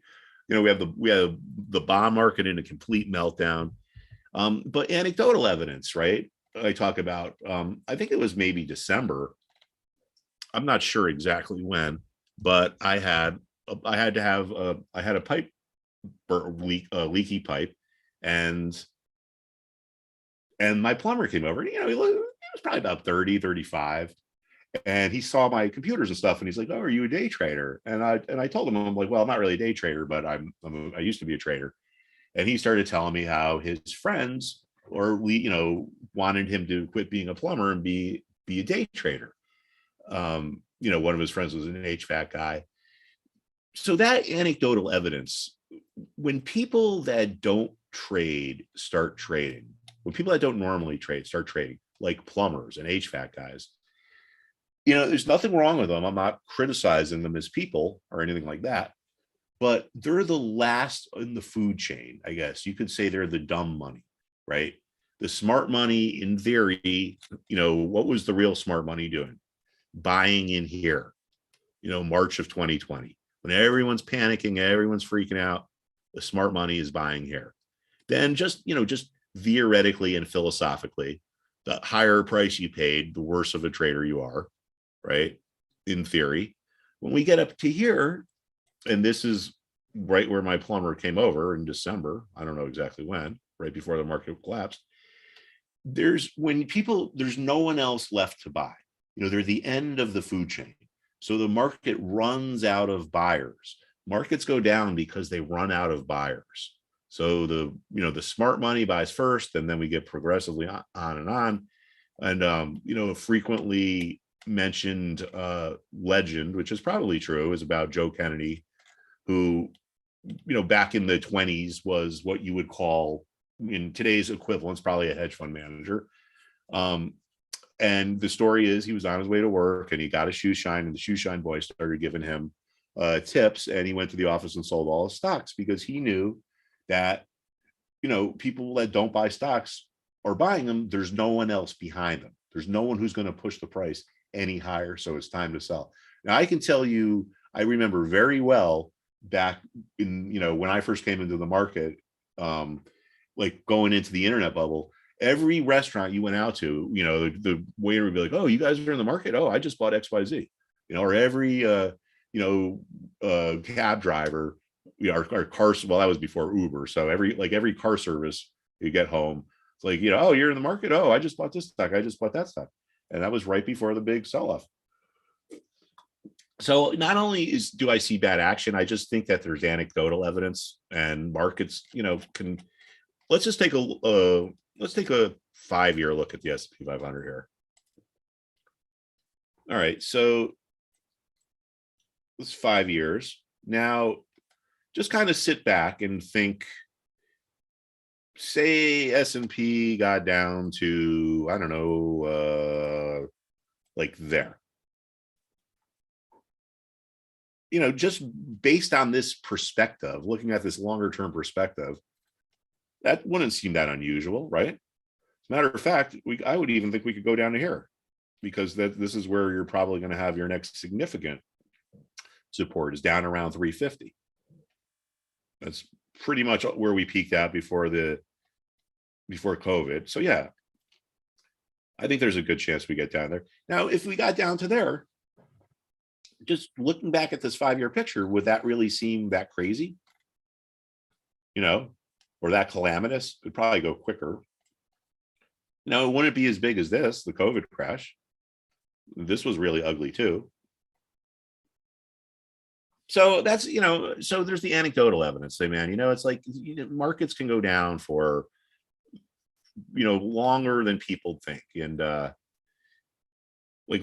just going back to the internet crash here. All right. So the internet bubble peaked in March of 2000. So March of 2000, SPY is at 150, goes all the way down to 82 in November of 2000. So we went into a 1.5 year long downtrend, and we gave up, whatever the math is, 150 down to, to 83. What is that, like 40% or whatever? Here's the great financial crisis. We peaked in October of 2007. Notice, for those of you who are astute, might have noticed this. Look at where we peaked, right at the same place we peaked back here. So this is 7 years later, right? And I don't know, I'm sure I was looking at that. I was a head trader of a hedge fund back here. But anyway, look at where we peaked. And then we went from October of 2007 down to March of 2009. So another 1.5 years, or is that right? October of 2007 to March or to February of 2009. All right. So yeah, so that's about 1.5 years. And this here was about a 3-year. Now, I don't want to get you guys scared or anything like that, but I'm just saying, for the market to keep going down much more over the next few months would not be something that is like unprecedented in history. It's just how markets act. They go up and they go down. I like looking at this chart sometimes just for fun. Let's see, the Dow Jones, I think it's INDU. Dow Jones Industrial Average. And the reason why I bring this up is because it goes all the way back to 1897. So I have this logarithmic. Okay. I mean, all right. So this is the Dow Jones going back for 110 years. This is the recent sell-off. It's like, from this historical point of view, it's like non-existent. I mean, this is obviously the market crashing here, but look at all these other moves lower. 1956, 1959. These were bigger moves down than you had this period here, which I find kind of historically fascinating. That Dow Jones got to exactly 1,000 in March of 66, and it didn't end up surpassing that until 1982. So this is, when people tell you buy and hold is the best strategy, well, that's because they lived through this period and not through this period. But, like, if you just look at this, it really doesn't seem, it would not be an unusual thing for the market to continue to keep going lower. So I think that that's what's going to happen. That's my opinion. But if the market starts to tell us different, then we listen to what the market says.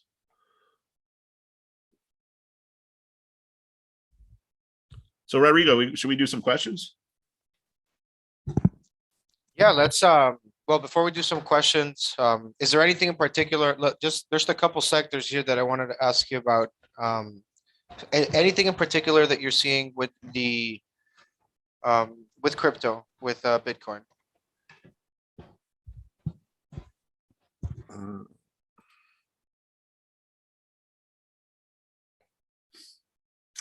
Well, yeah, there's a couple of things going on here, but I mean, this looks kind of bearish to me, at least in the shorter term point of view. And that's because I haven't looked at this in a few days, I don't think. See this level here, 39,665, was such well-defined support from April 11th, and then it got broken on April 26th. And then look what happens. We get a little move higher, or sorry, lower. And then we get a little move higher. And what happens?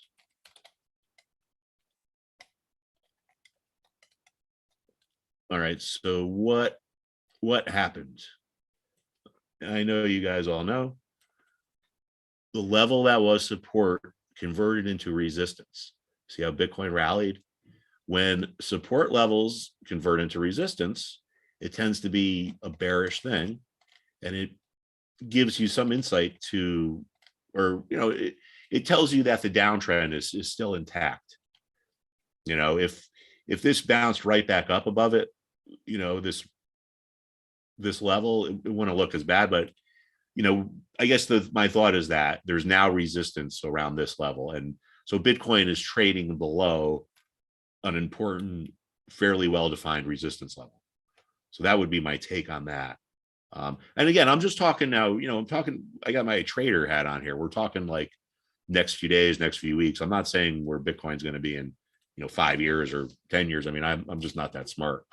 I have no idea where it's going to be in 5 years. Okay. Now, as far as the chip semiconductor, AMD had some earnings. Qualcomm reported a different story. What do you think about semis? Well, what is it?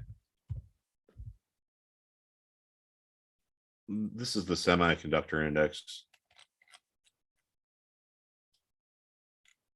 Let me see here.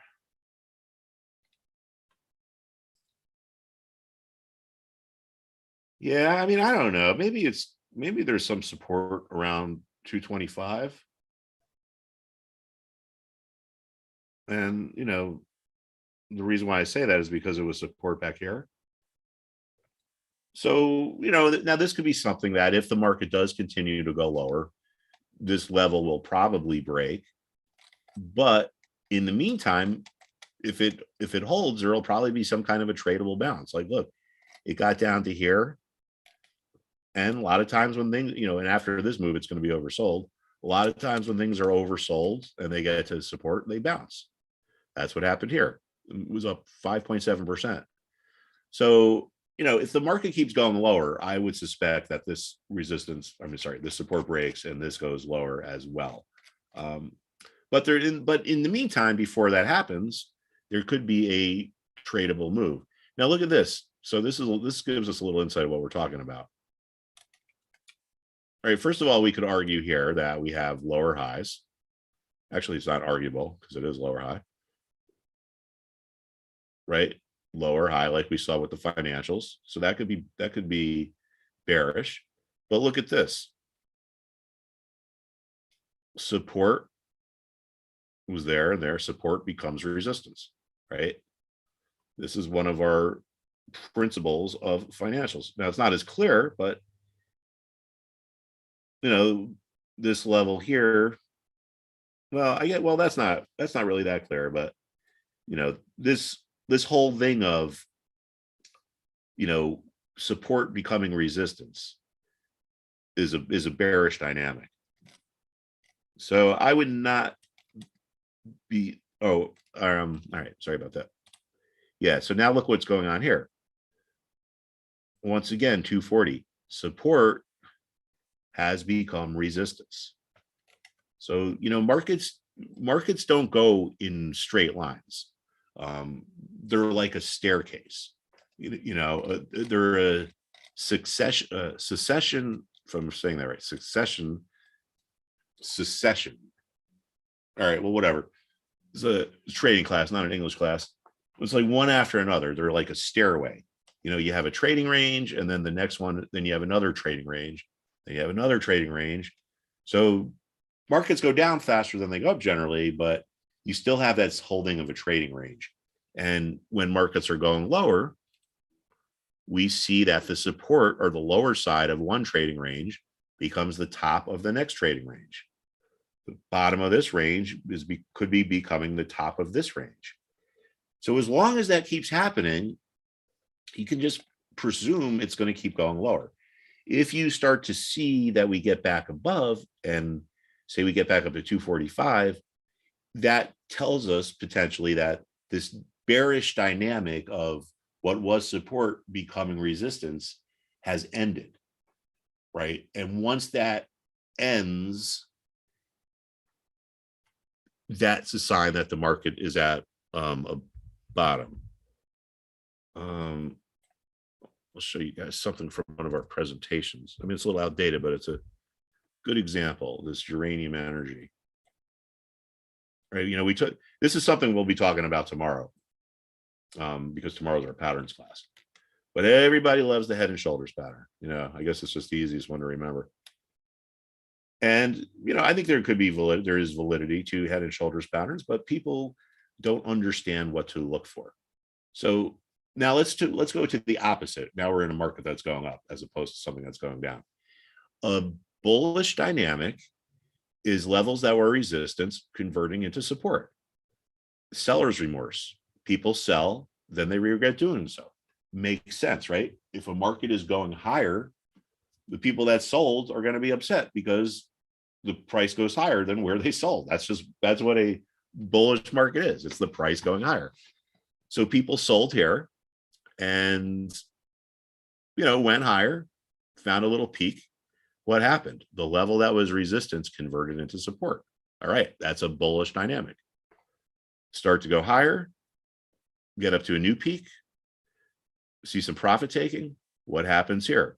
Resistance becomes support. That's a bullish dynamic. Go a little bit higher, get up here to arguably what you would call the left shoulder, comes back down, resistance becomes support. Rallies, gets up to this next peak, comes back down, resistance does not become support. Yes, I said that right. Resistance does not become support. This is the type of dynamic. Resistance becoming support is a dynamic of markets that are going up. When that dynamic stops happening, like here, it's a good indication that the market is close to a top. And sure enough, in this case, it was. We had in this example, if you want to say this is a head and shoulders, You could say a left shoulder with two right shoulders. And then we went into this big sell-off. I mean, we've since rallied, but we went from 347 down to 2. So that was clearly a big move lower. So one of the things I like to teach, or I try to teach at least, is don't get too caught up in, is this pattern? Is this that pattern? The important thing to understand is, what are these dynamics telling you? And the essence of a head and shoulders pattern, in my opinion, or the way I interpret them, is it shows you that this bullish dynamic of resistance turning into support is coming to an end. So that's the head and shoulders. The inverse head and shoulders is the opposite. It shows you that the bearish dynamic of support turning into resistance is coming to an end. I thought I had it on here. Like this is AT&T, right? Let's take a look at this. For the bearish, the inverse head and shoulders pattern, which is tells you that the market is going to stop going lower. So we have, I guess I can go right there.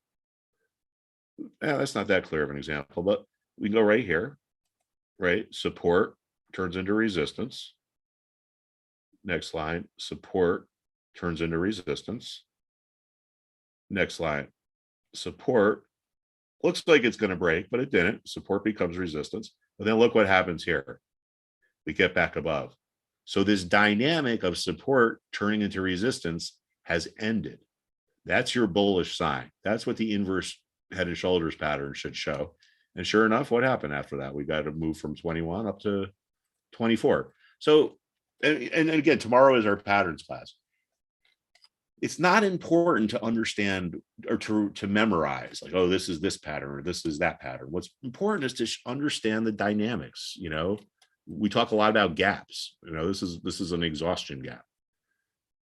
Big, powerful moves off bottoms are a bullish thing. But when you get to big, powerful moves after a rally, they tend to tell you it's coming to a climax or to a close.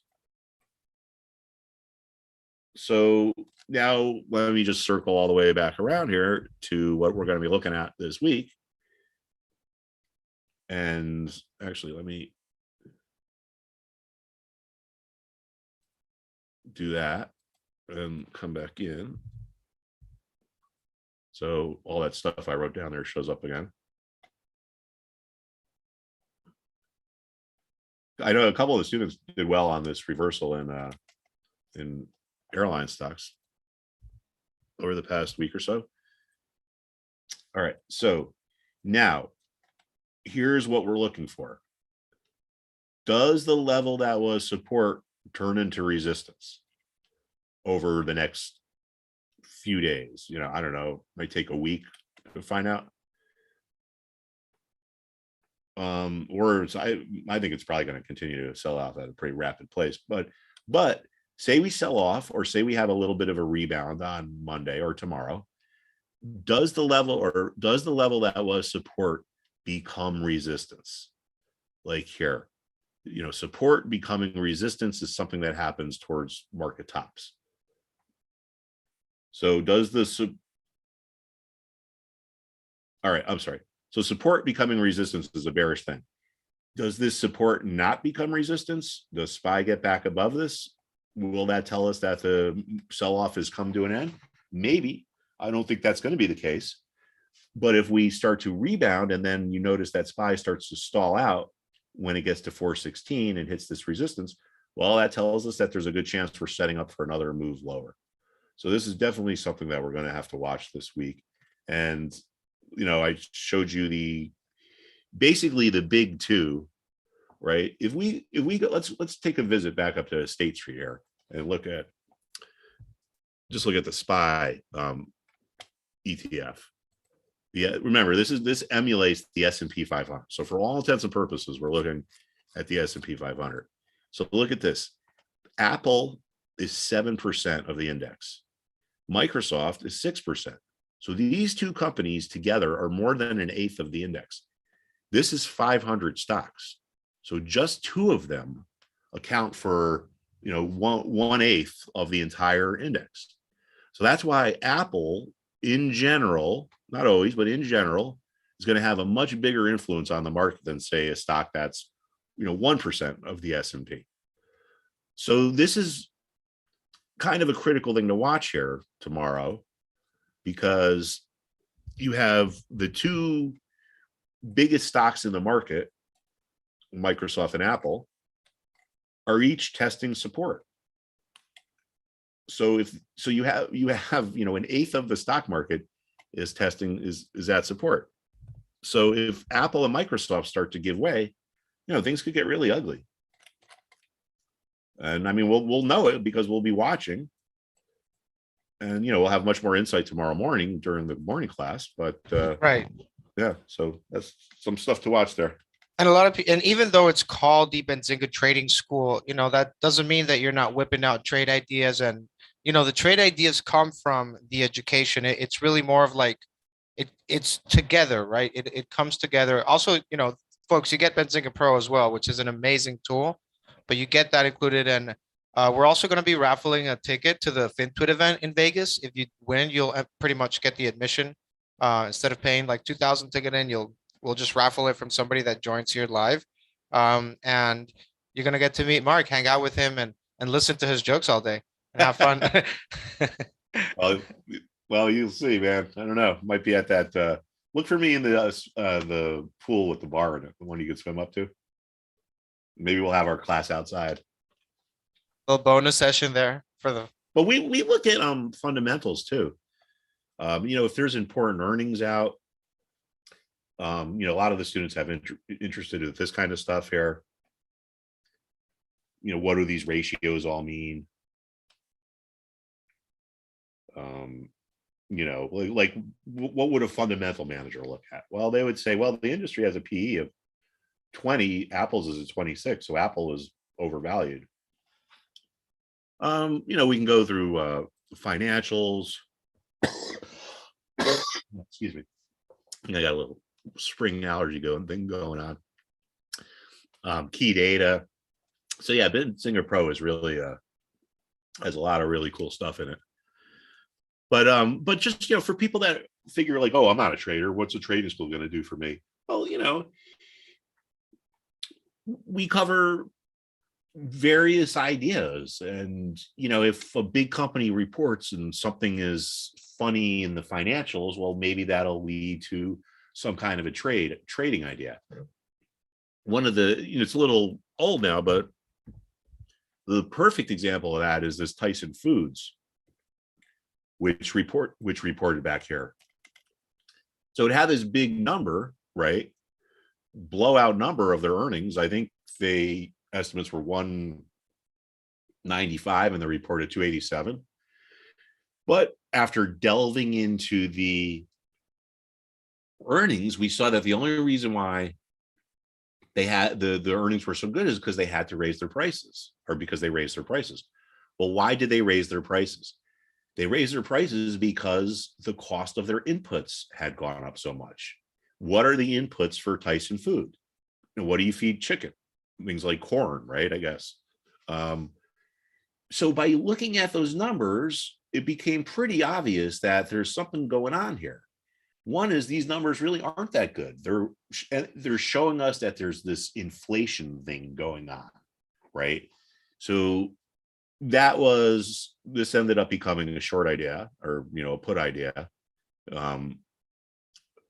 But yeah, just by looking at these earnings, sometimes it can give us insight into trading. So let's look at this connection here. Tyson Foods talks about inflation. All right, well, let me go buy an inflation-based ETF like this. So that was February. So that was here. This was, DBC was at 2260, and now it's at 2750. Now we're talking about inflation. This is an ETF that is designed to track a commodity index. So this is, it's mostly energy, but it has, agricultural like corn and wheat and soy, and precious metals like gold and silver, non-precious metals like copper and nickel. But by looking at a Tyson Foods release, we got an idea that we should get exposure to inflation. So, the market is all these different various parts and things. And in my opinion, there's really, there's no perfect right way to do it. This is an analogy I use a lot. A lot of people that don't understand trading think that trading is a chess game. And that's not the case, right? The reason why is because chess is very logical. The rules are always the same. The knight always moves the same way. The pawn always moves the same way. The market is a collection of humans.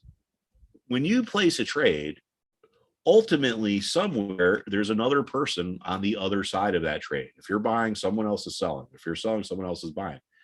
Humans are not rational. We make dumb mistakes. So I would argue that the stock market is more like a poker game than it is like a chess game. And when I say poker, I'm not trying to be like, oh, it's just gambling, because it's not gambling. If you know what you're doing, it's not gambling. It's trading. But anyway, in poker, the rules always change. In other words, well, not the rules of the cards, but the person you're playing today, if you play them tomorrow, it might be a little different, because maybe they had some bad news overnight, or maybe they had some good news or whatever. Their emotional makeup might be different. So the market is more like a poker game in the sense that it does illogical, irrational, or what would seem to be illogical or irrational things. And that's because people do illogical and irrational things. So the rules are always kind of, the rules stay the same, but the game is kind of changing in the market.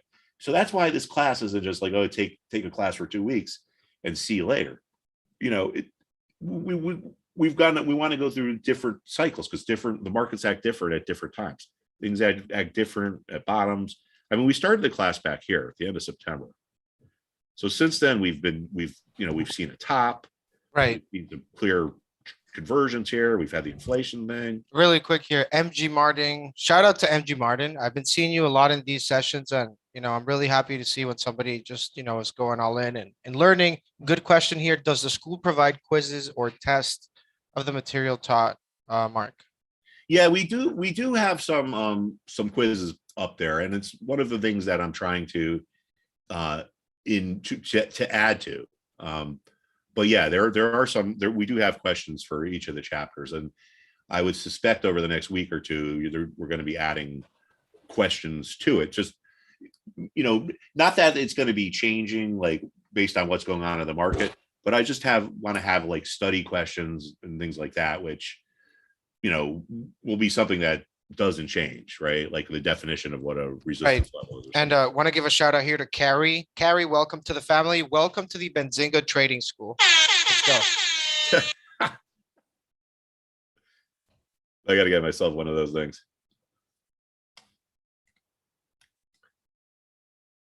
So Rodrigo, you want to take some questions? And okay, Parish. So 7 to 9. All right, guys. So let me break this down for you. Okay, 7 to 9 a.m. is the lecture, and you have a lecture Q&A as well mixed up. But keep in mind, there's a lot more. It's not like you're just sitting there going through a PowerPoint. It is engaging. We encourage participation. Mark likes it when you participate. It's better for everybody, and we're all helping each other out. But that's 7 to 9 a.m. You got the lecture. From there, you have the Q&A. And keep in mind, you have everybody going like at this point there. And then from 12 to 1, you have a recap of that session. And that's Monday to Thursday. Friday, you meet from 7 to 9 a.m. And look, even though there's chapters and blocks of learning that you will have to go through, there's a lot of there's trading going on. You have Mark Putrino's live trading chat room there, which means that when Mark is posting an entry or an exit, you're gonna get that, the market commentary, all that stuff. If anybody does have, let's say, for example, a full-time job or something like that, you can literally watch all the recordings. I'm trying to show you here a little bit here. Jerome, it's like 65% off. That's just till midnight. I'm posting the chat there on the YouTube for you. But what you're seeing here are the recordings, right? So you have office hours. Every Friday we got office hours, okay? Momentum on Friday, Q&A for momentum, trends, Q&A for trends, levels, Q&A. So every chapter you have a full session, deep dive with Mark, going over trades with the students, helping each other out together as a community. It's 7 a.m. Eastern. We're having a great time there, prepping for the market. And then that's why it finishes at 9, right? So you can go out there so that we have a live trading chat room that I'll show you here in a bit, right? So these are the recordings. After the class, I suggest you pop in here to these chat rooms, right? You have Mark's questions for Mark. So if you cannot attend the Q&A sessions, maybe you have a full-time job or you're busy, you have this chat room for Mark. Student trade ideas, all the students sharing, research. Hey, what do you think about this? Everything that you learn, you Yeah. apply it, right? So then you have Mark's trade ideas chat room. All of Mark's trade setups are there. Anything you want to look at here, Mark? All right, I think Mark stepped away here for a bit. Then you have general discussions, community support, class files. Somebody was asking about quizzes in the chat. So these would work for you. We always, and keep in mind, you don't necessarily have to take a quiz to quiz yourself because you have a full community of people there that are helping each other out. So this would be a great place to hang. And the other place, well, I mean, you guys already know it. Benzinga Pro is included with the trading school. So this is where I do all of my charting, all of my research, not just for short term, but not just for short term, but also for long term. So as you see that Mark is working on his charts, right? You can also see that you can start doing a little bit something here for yourself. Like in this case, I just highlighted that they had CTRM had 9 chips here at $2.20. And then I highlighted here that they have about 29 ships, so they're trading lower. So again, you can do this and help yourself out there so that you can apply what you learn in the trading school, not just about technicals, right? That you can also apply these things for your own trades when you're trying to learn something.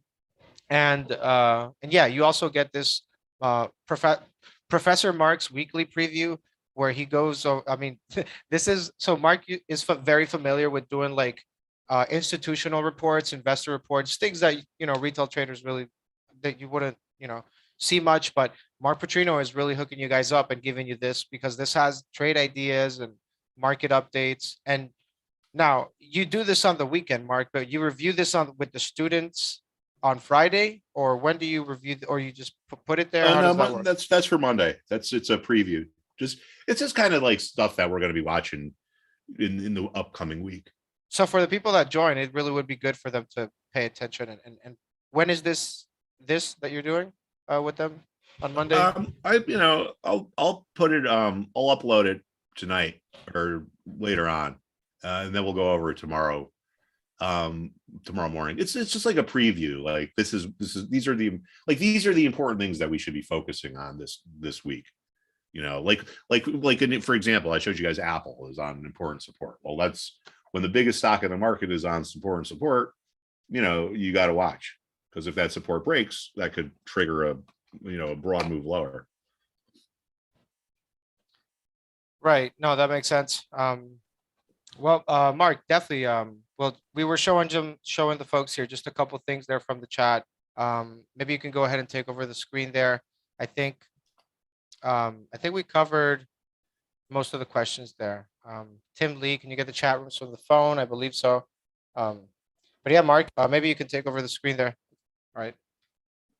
Yeah. Do you want to take some questions before? Yeah, I mean, we covered a couple things there. Parrish says, let Mark know I'm a big fan of SAC. All right. I'll tell you some stories sometime. MG Martin, yeah, in the Vegas, definitely a great place. MG Martin, thanks, Rob, would be great for training. Yeah, I mean, look, everything that you have with the trading school, and more importantly, I really encourage, man, you should try to go there live, so that you could take full advantage of these things, because even though it's called the trading school, that doesn't mean it's all concepts. There are real live trades happening, and Mark is pitching in, right? Mark's the leader there. So it's just great to have that sort of combination, right? Yeah, it's, the market's always changing. So the kind of the gist of this, or I guess the philosophy behind the class, is really just based on what we would do on our meetings, like your morning meeting, like what's going on in the market today, guys. What do we got to be watching, and it changes. So what's important today might not be important tomorrow. Different things drive the market at different times. So sometimes the tech sector is in charge, sometimes healthcare is driving the market. So this is what goes on in the real institutional world.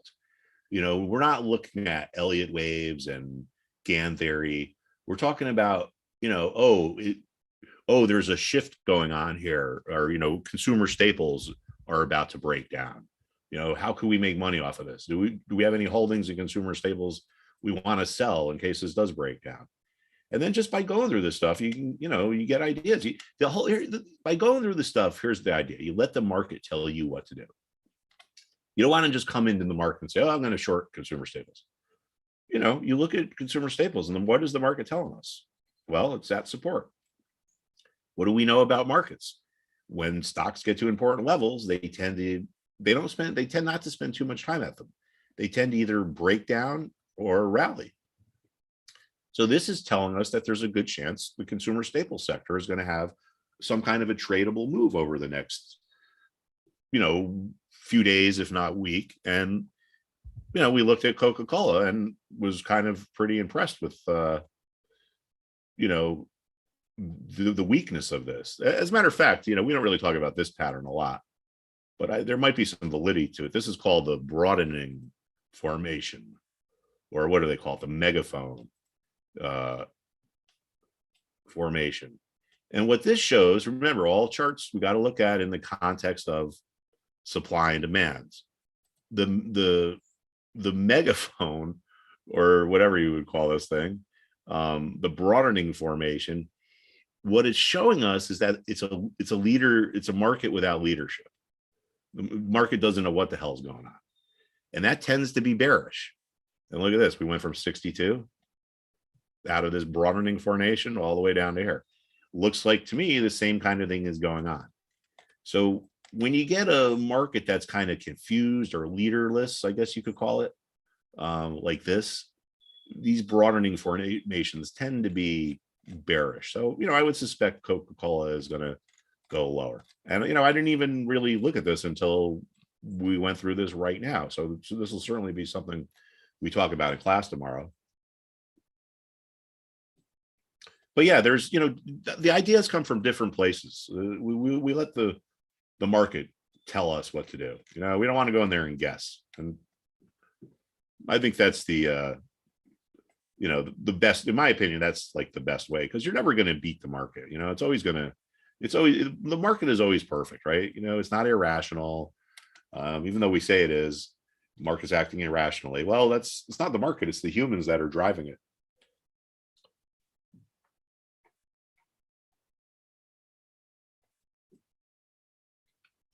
So, Rodrigo, do we have any questions or anything you want to look at?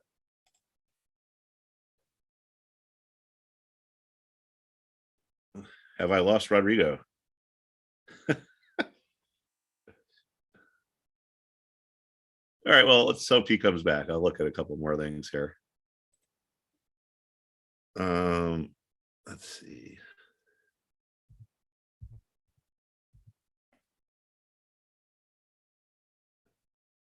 I just wanted to point this out, this Eagle bulk shipping, because the levels here are so clear.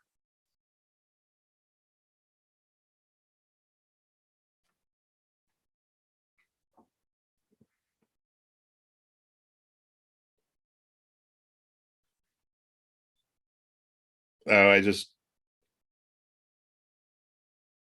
I'm just getting a text here from Rodrigo. It says his computer is frozen. Okay, so we will let him unfreeze his computer and have him come back.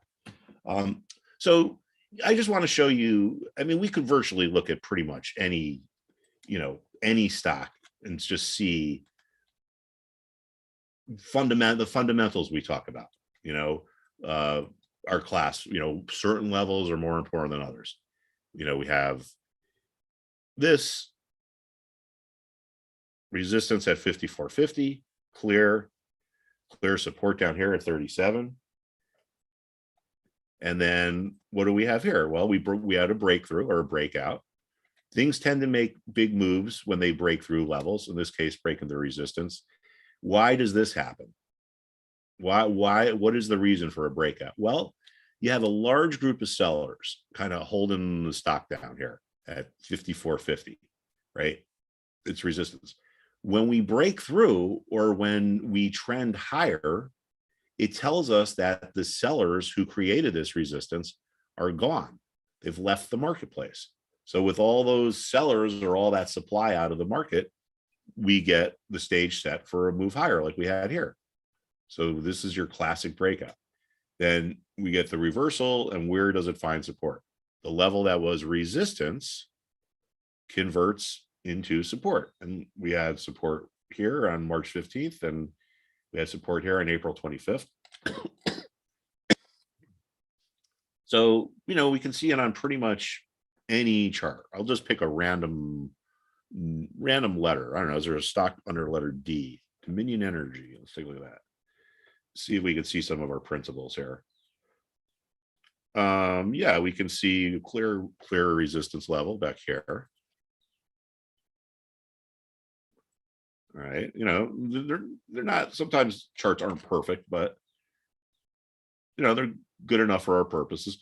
Now look at this. Look at where Dominion peaked, right around 87.50. Look at where it peaked back here in November of 20. So when we talk about, you might heard the expression markets have memories or market memory. And what that means is a level like this can retain its importance for a long time. So this is April of 22. So we're 18 months later. Another interesting one, I think we should check out here. Looks like Rodrigo's back. Wow, look at that breakdown. Huh. Big move lower in CVS here. All right, so anyway, the reason why I want to show you guys this chart is just to show you that sometimes these important levels, they can stay intact for a long time. So back in July and August of 2015, CVS ran into resistance around 110, 111. Now we fast forward to back here when they had their earnings report and they moved higher. Where did it hit resistance? 111, right? Not a coincidence. Market memory. So we were actually looking at this during the class before this happened, because when CVS reported, we said, oh, there's a good chance it's going to run into resistance. Sure enough, it did. And now what do we have here? Well, an example of a clear level that's important for psychological reasons. People like nice round levels. So there were a lot of buyers at 100 when the market moved lower. This shows us that these buyers are out of the market. They've either finished their order, or they completed their orders. But just like if you take supply out of the market, it makes the price go up. If you take demand out of the market, it could make the price go down. And also I can point out these lower highs here that we talked about. So a peak there, peak there, peak there. So yeah, CVS, that I didn't see this on a Friday, but it's example here, resistance becomes support. Yeah, I mean, we can see these on pretty much like almost any chart. Look at this resistance level here. See, so that was 19, December of 19. I mean, it's the markets, the stocks change, the people change, but the fundamentals don't. And a fundamental of markets is certain price levels are more important than others. And, sure enough, resistance was intact for a long time. Up here, resistance becomes support. psychological, round level. This is like your map, it's like this is like charts are like your map to the stock market, I think. Rodrigo, you back? Yeah, what's up, Mark? Yeah, I just wanted to see if you want to take questions, and then I got to Yeah, we can take some questions. Start getting ready for tomorrow. So, all right, we got up to this point here. So shout out to Mark. And we've covered a lot: trade ideas, setups, education, strategies, how to make money when the market drops. And you highlighted some very important lessons and setups from the school when you apply this. So I think we've gone through a lot here. Of course, we do have a Q&A here in a little bit. Once Mark heads out here, we have a Q&A if anybody does have questions on the school. We're gonna stay here going over going over a couple things there. And keep in mind, these are all things that I want you to apply and bring them back to the school so that all the members there can really have an educated conversation there. So Mark, let's take some questions. Well, let's take tickers. Let's take some tickers from the chat. And if there's any particular stock that you like and you might want to follow up with a trade setup with the details, of course, you do have the live trading room where you will do that. So I think go ahead and throw some tickers in the chat. Anything else you do want to discuss, Mark, before we do come into the ticker sesh? No. Well, I think now's a good time to be in the market because there's so much going on. So when things are going on, there's profit opportunities. So I think it's always a good time to join the class, but now it's probably better than others. Right. I mean, I remember when I started, there was no such thing as a trading school. It was just these pump and dump chat rooms and bots, fake accounts. So easy. I mean, it's just crazy how it really could be that way if you hang around the wrong community or the wrong crowd in trading. And really, that's why when I found Benzinga, it was really more of like a relief per se, where it's like like finally a legit company there. Because you just see a lot of these distractions out there.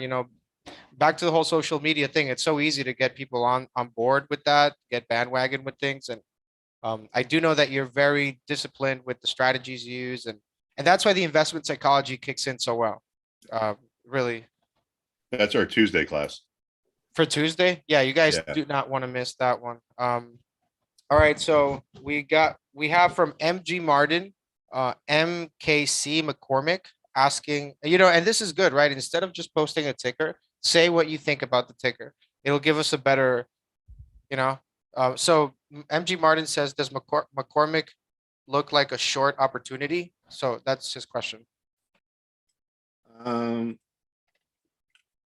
Let's see. Yeah, I would say so because, I mean, I don't really know too much about the company, but just looking at it, you can see that it's made it up to this resistance level. And now it appears to be failing, meaning when we say fail, it means it doesn't get through. So each time it didn't get through, it had a pretty decent sell-off afterwards. So I think that's what we're in right now. So I think that could go a little bit lower. I mean, I don't think it's like a screaming short or anything like that, but it looks a little weak. Yeah. Cool stuff there. What do you think about a firm?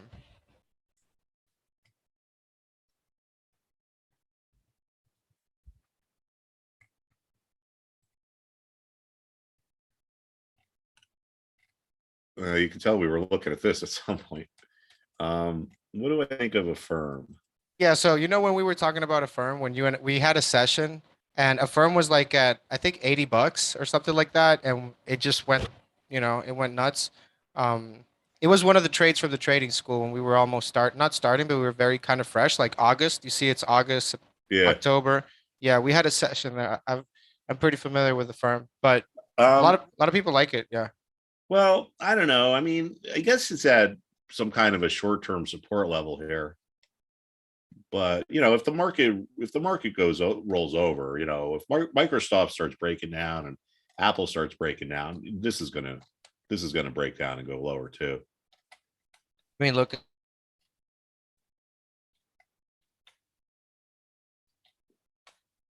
Yeah. So I don't really see. I don't think I'd want to be in the stock right here now. I mean, I don't know if they have earnings or news or anything like that coming up.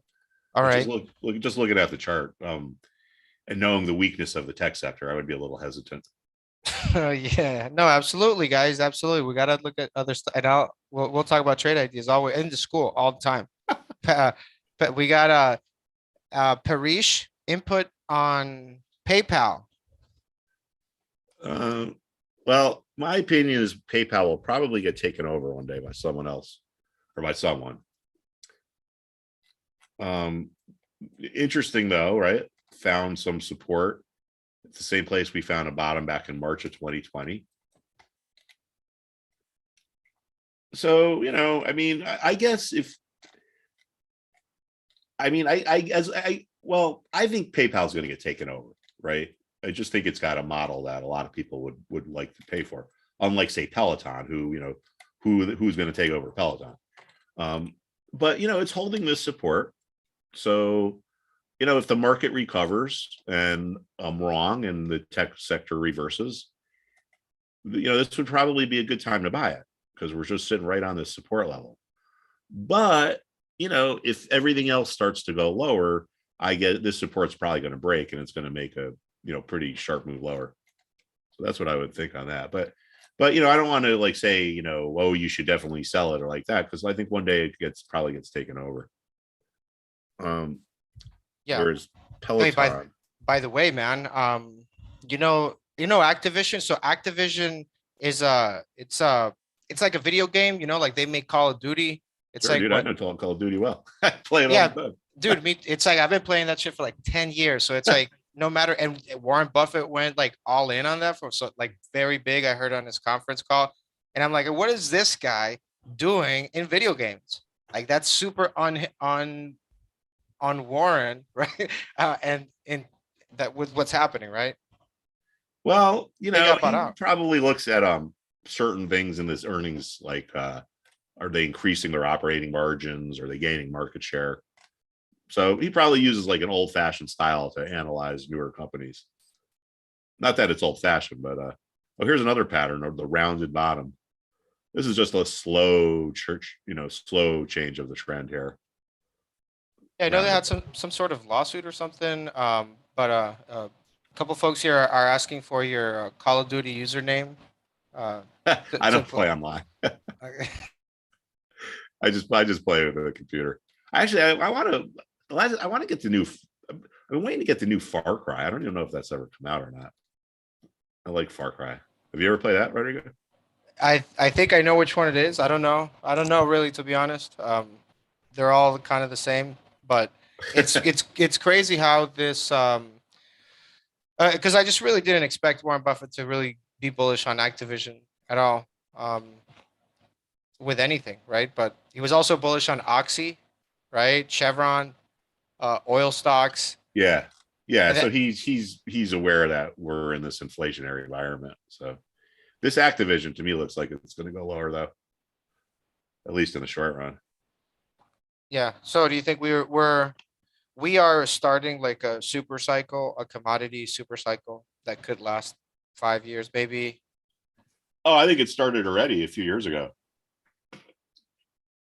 Coming out of the let's just take a look at oil.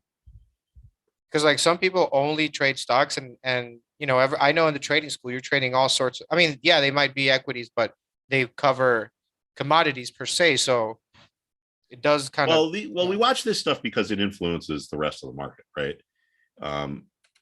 So here's oil. It's hard to believe 2 years ago you literally couldn't give your oil away, which is why it went negative, because the market was so flooded.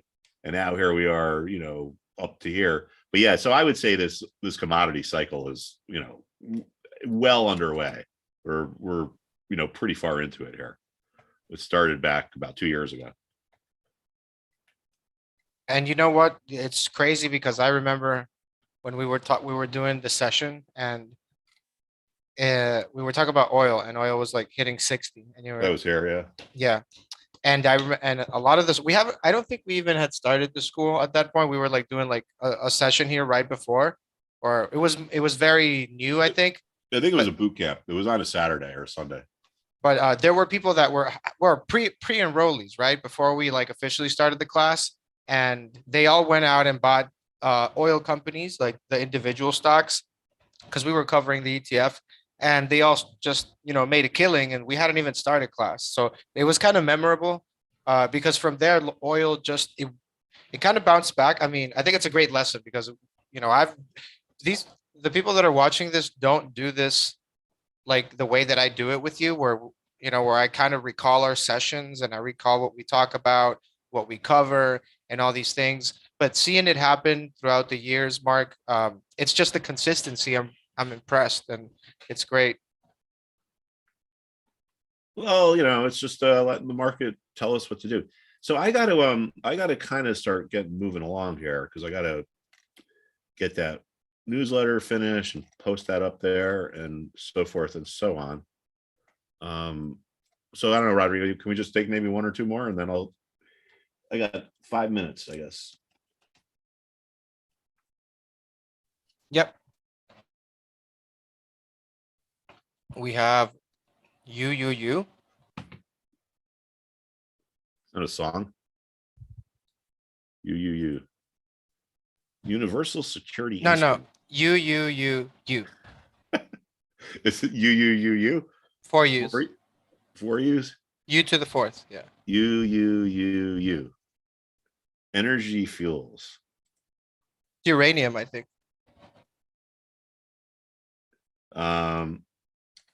Yeah, I don't, this one, I don't really see too much. So sometimes, I just don't, sometimes stuff looks pretty neutral, right?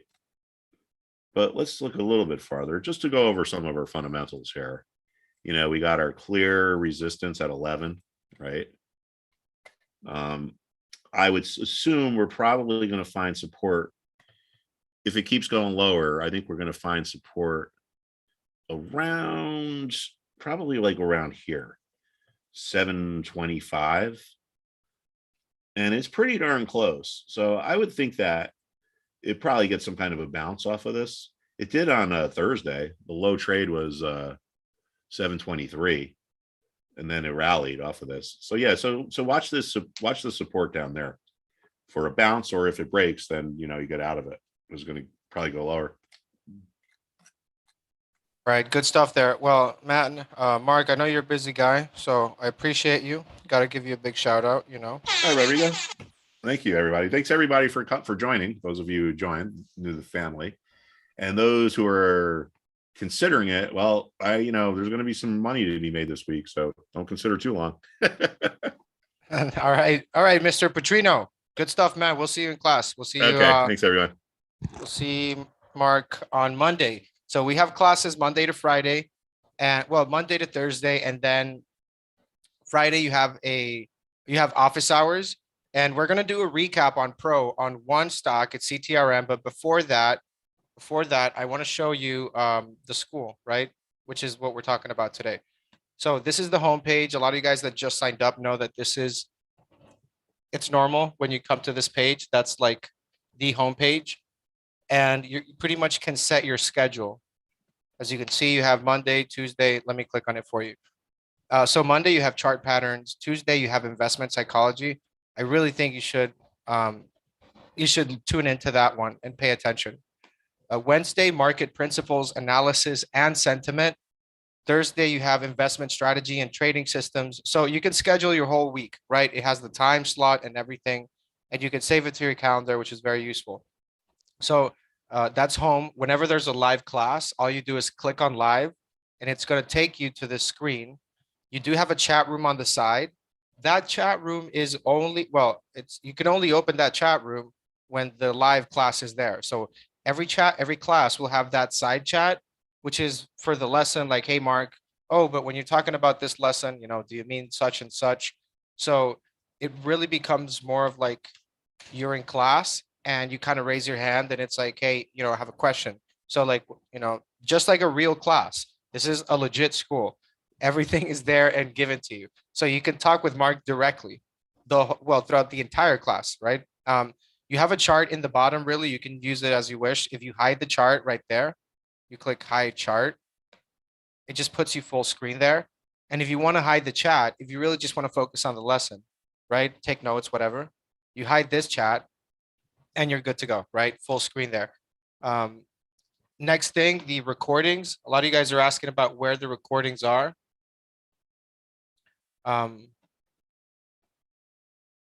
So when you click video library, it's basically going to forward you to our resource center. It has all the recordings when it comes to the Q&As, sessions, all that other stuff. This is one of the, this is something that Mark just started doing. So this week he goes over trade ideas, updates on the market, technicals, a whole bunch of stuff there. And these are the recordings where you can find everything, Q&A sessions, levels, office hours, all the chapters, chapter 1. If you are busy, if you have a full-time job, this is really helpful. MG Martin says, learned a lot. Man, every time I do these things, you know, I always learn something too. It's great to have somebody like Mark come able, you know, to help retail traders. It's great. So these are the recordings. Let's just get through this pretty quick.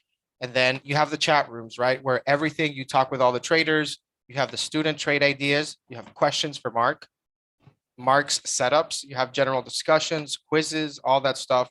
Everything is literally handed over to you. You do have Sunhawk, I'm down with Mulin. I've traded both of those that you're saying, Mulin and CEI. We can go over them really quick on Pro. Okay, and this is, you guys know what this is, right? This PowerPoint. Mark will go over this on Monday. And it's like a, what is this, a 17-page slide with a lot of trade ideas, setups, education. Carl, of course, you can paper trade, man. Of course. Now, this is Benzinga Pro. We could do a little bit of a deep dive here so that you can kind of imagine like what this company is. So let's say as an example, right, we're going to use CTRM here. So let's say somebody tells you, hey, man, look into the stock, right? So first thing you would do on Pro is, let me just start from scratch here, actually. Just make this. And this is included in the trading school for all y'all to know. You know, maybe. Okay, so I'm not going to close it because I think I might lose something there. But all you have to do is everything is on the left side. Everything is on the left side. So you click details. Now I have 2 windows. Okay, it's the same one as the other one, right? So that's how you start pretty much. And then you put in the ticker symbol that you want. So in this case, we already have this one pulled up, CTRM. So you have a general overview, right? A quick chart. You have the numbers on the right side. And you do have a brief description on this company. And for example, in this case, we're going to look into what this company does, like what they do, right? So it looks like they are a provider of seaborne transportation services for dry bulk cargo, including iron ore, coal, grain, steel products, fertilizers, cement, sugar, scrap metal. So basically commodities from what I see there. They operate as a, so basically, right. So you get the full description there. If you do want to get a little bit more, we can get into their own website and we can see a little bit more about what they are, what they do. So in this case, you know, this is a dry bulk shipping. So I can kind of look into, you know, their fleet. I can see a little bit more about the company. They do have a section for investors, so you can always get in there. In this case, it's really easy because I don't really have to do that. I have everything inside Benzinga Pro. So right now, the most important thing that I would tell you is look at a company's earnings, right? Look at how they're doing and everything that's happened. It's a crazy year. So look if they are part of a trend, or, you know, if they're benefiting, or what's happening with their numbers, right? So let's just see their most recent earnings, because, you know, you get all the SEC filings inside Benzinga Pro, so you don't have to go out and dig. So that's why I was a little bit like, you know what, let me just go back to the Pro where I can see all this. I just wanted to show you that what you can do here. So all right, so this is their most recent earnings report. I don't know when the other one comes out. Somebody's telling me May for this one. But so for example, let's just see what is, all right, so these are highlights, right? So you get these highlights, and as you can see, these colors in green obviously do represent something, right? That it's green. But we highlighted them to actually help you and just kind of read the information quicker as a trader. So a couple highlights from their most recent quarter ending December 31st, 2021. So revenue 60 million for 3 months ending fourth quarter 2021, compared to 4.4 for the 3 months ending Q4 2020. So it's like a 56 million increase in a year. So they did purchase a lot of ships. They went from 9 to like 29. So that's a pretty big jump, right? So keep in mind, these guys, the shippers, the dry bulk shippers, their rates have only been going up since, especially if you're in the commodity trade because you're in a niche. So you do have that flexibility. But so let's see, let's just keep reading here really quick. Net income, net loss. So they had a net income of 29 million for 3 months ending Q4 2021 compared to a net loss of 0.8 million, 0.8 million for the 3 months ending Q4 2020. So that's a pretty big jump from a loss of 0.8 million to a net income of 29 million, right, in a year. Keep in mind, it was a pretty crazy year, 2021, right? 2020. So earnings, right, looks like 0.8, well, 18 cents earnings per share for 3 months ending Q4 2021 compared to a loss per share of 6 cents for Q4 2020. Let's see what else we can find here. So, I mean, those were some of the highlights from their financials. It looks like they have 29 vessels from what I'm reading here on some of these highlights.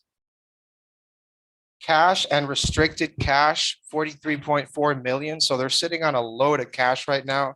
What are they going to do with that cash? I don't know. They do have some debt. I think it's like 90, 80 million. I'm not sure. But they could also, I mean, you don't know. They don't have a dividend, which is odd, right? But who knows? They might put one. You don't know because it's only 4% owned by institutions. So maybe they could do that to bring in some people. I don't know. Wouldn't be a bad idea. And all right, so these are some highlights, right? I literally saved myself like hours of going through an SEC report and just finding what I wanted to know about the company. Are they doing money? Are they performing under these situations? And considering where they are now, right? And when this report was. So there's a couple other things you see here. The stock started going up as soon as that, that earnings went out. But you can also find all sorts of news. Like, for example, the company reports, like in this, they report that they have a new charter agreement, right? They lease out some more of their ships. For example, here, Castor Meridian, they announced 3 more charter contracts, right? So what does that mean? And these are SEC filings. This is not, this is like the legit source. If, you're literally, or so they say MV Magic Moon 2005 Panamax has been fixed on a one-time charter for $25,000 a day for 30 days. So you can kind of see if they're bringing in deals or not. They're letting you guys know as a company. But on top of that, keep in mind, Benzinga Pro gives you this news here. Again, I'm not going to SEC filings here. I'm not having to go to the government website there. I don't have to go to the company website over there and find this. It's all in one place. It's all in Benzinga Pro. So, you have to save time. This is a great tool, guys. So you can see pretty much all that other stuff that's happening. This company has that niche that they're in commodities. So, but so from the earnings, it does look like it's going well for them. But you can also pull up charts here on your Benzinga Pro. It is included. These charts are included. So they're real time. They're second to second. There's no like 2-hour delay or 50-minute delay. You can do all your charting, all your analysis here. And everything that you learn in the trading school, you can apply it on these charts. So you can also, let's see, really quick, I want to show you, you can add indicators here. So if you want to do EMA, you can do that. I just put EMA there. And you see you have the EMAs there. If you want to put Bollinger Bands, you can do that. If you want to put MACD, you can do that. If you want to put RSI, you can do that. I'm thinking about what else those are really some of the most used ones. And more importantly, you can draw your lines and setups and things like that. Like this line was already drawn there. So in this chart, in this particular window, right? That's why I wanted to keep this window open so that it would save at least the indicators that I have for this workstation, for this window, right? So that's the chart, right? That's how you can pretty much look at a company, get the news, go to their website. And this particular company, I found it. Well, I mean, I've already heard about it before, but you can find different things in our scanner here. It's a pre-market scanner. It's pre-market, aftermarket, mid hours, regular hours, and you can filter everything here. And I use it to find short-term and long-term trades. The way I use it is that, for example, if you're trying to day trade or something, you can put a period of 5, 15 minutes, an hour, or a session. If it's pre-market, you can select it there. Aftermarket, you select it there.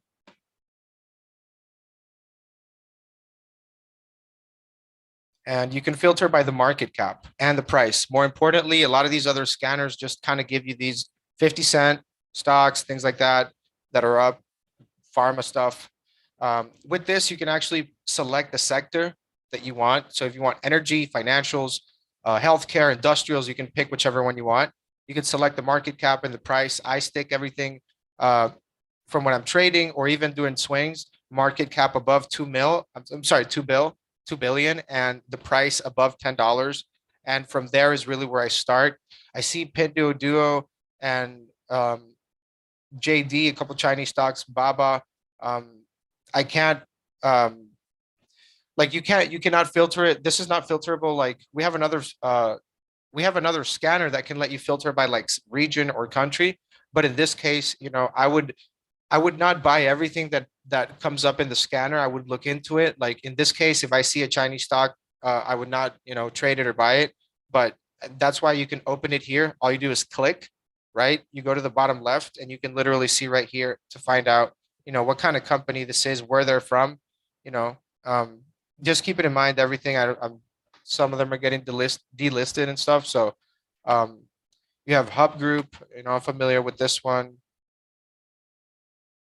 AVTR. So you do have Roku's there. So I mean, here's the thing. You can filter this. Let's say, for example, healthcare, right? We're gonna do healthcare above $10, above 2 billion, regular hours. But here's the trick this time, right? I'm not gonna use it for trading. I'm gonna use it for a swing. So this is how I would use it for a swing, and you can use it. You can tweak it and do it your way. So what I do is that I go to 3 months. Well, I mean, I have to think about what's happened, right? What's the recent events that have happened in the market and everything. And then I put 3 months, right? So in the healthcare sector, you can see what is, you know, like the full scale of what's happening in the healthcare sector. So you're scanning, you can scan individual sectors, you can scan a group of sectors, you can scan the whole thing.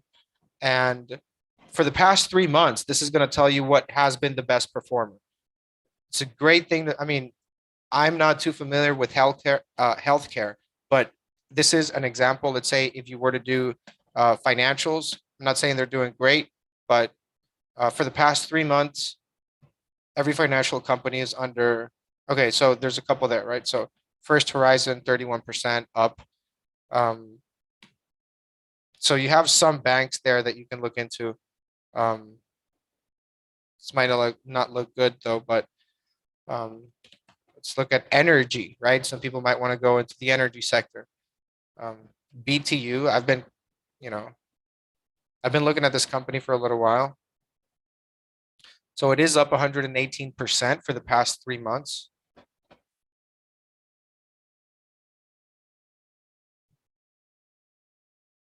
So that's if you do want to get into energy, right? So 3 months. So the way that I would use it, right, is that I would go through sector by sector, and then I would try to find, you know, maybe top 3, top 5, and then you do it on the 3 month scale, and then, you know, you kind of go from there. You have to start looking into these companies and start seeing what they have, like, you know, as far as earnings.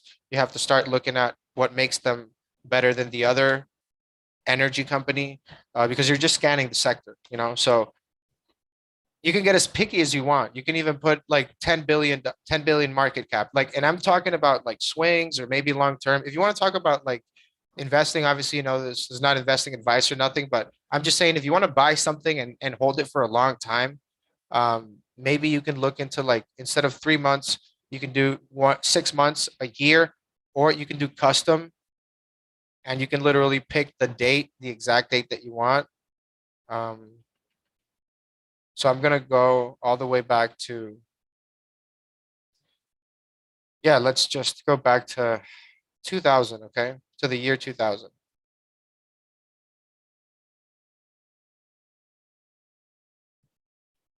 All right. We could do that.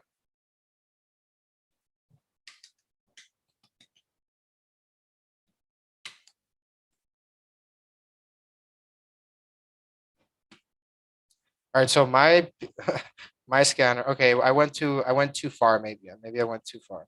Um, but basically, you can pretty much set it up customized, right? So the way that I use it though, mostly is for with 3 months. Now, if you want to do 1 month, you can still do it. You can use it whichever way you want.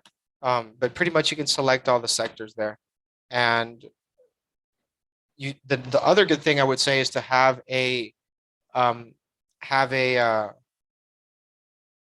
have a chart next to it, because this is kind of like my setup when if I do have time, if I'm doing like a quick trade, pre-market or aftermarket. Of course, I can filter that here, but having a chart here kind of saves me, because really I use my phone to place my trades just because of I have like really fast internet on my phone. So and I use my computer, my laptop, or my monitors for just like charting and kind of looking in general, like trying to scope an entry or something. Um, so it just saves you a lot of time, and you'll see that Pro saves you time here and there.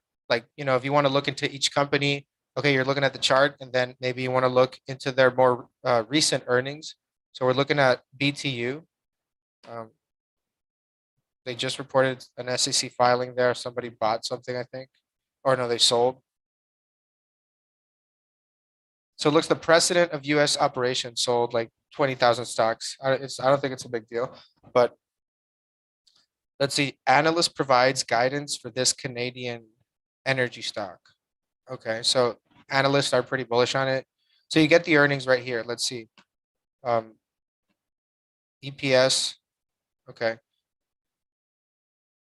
So you can dig into a company without having to go through a lot of digging work per se. It kind of, sets it all out for you. Um,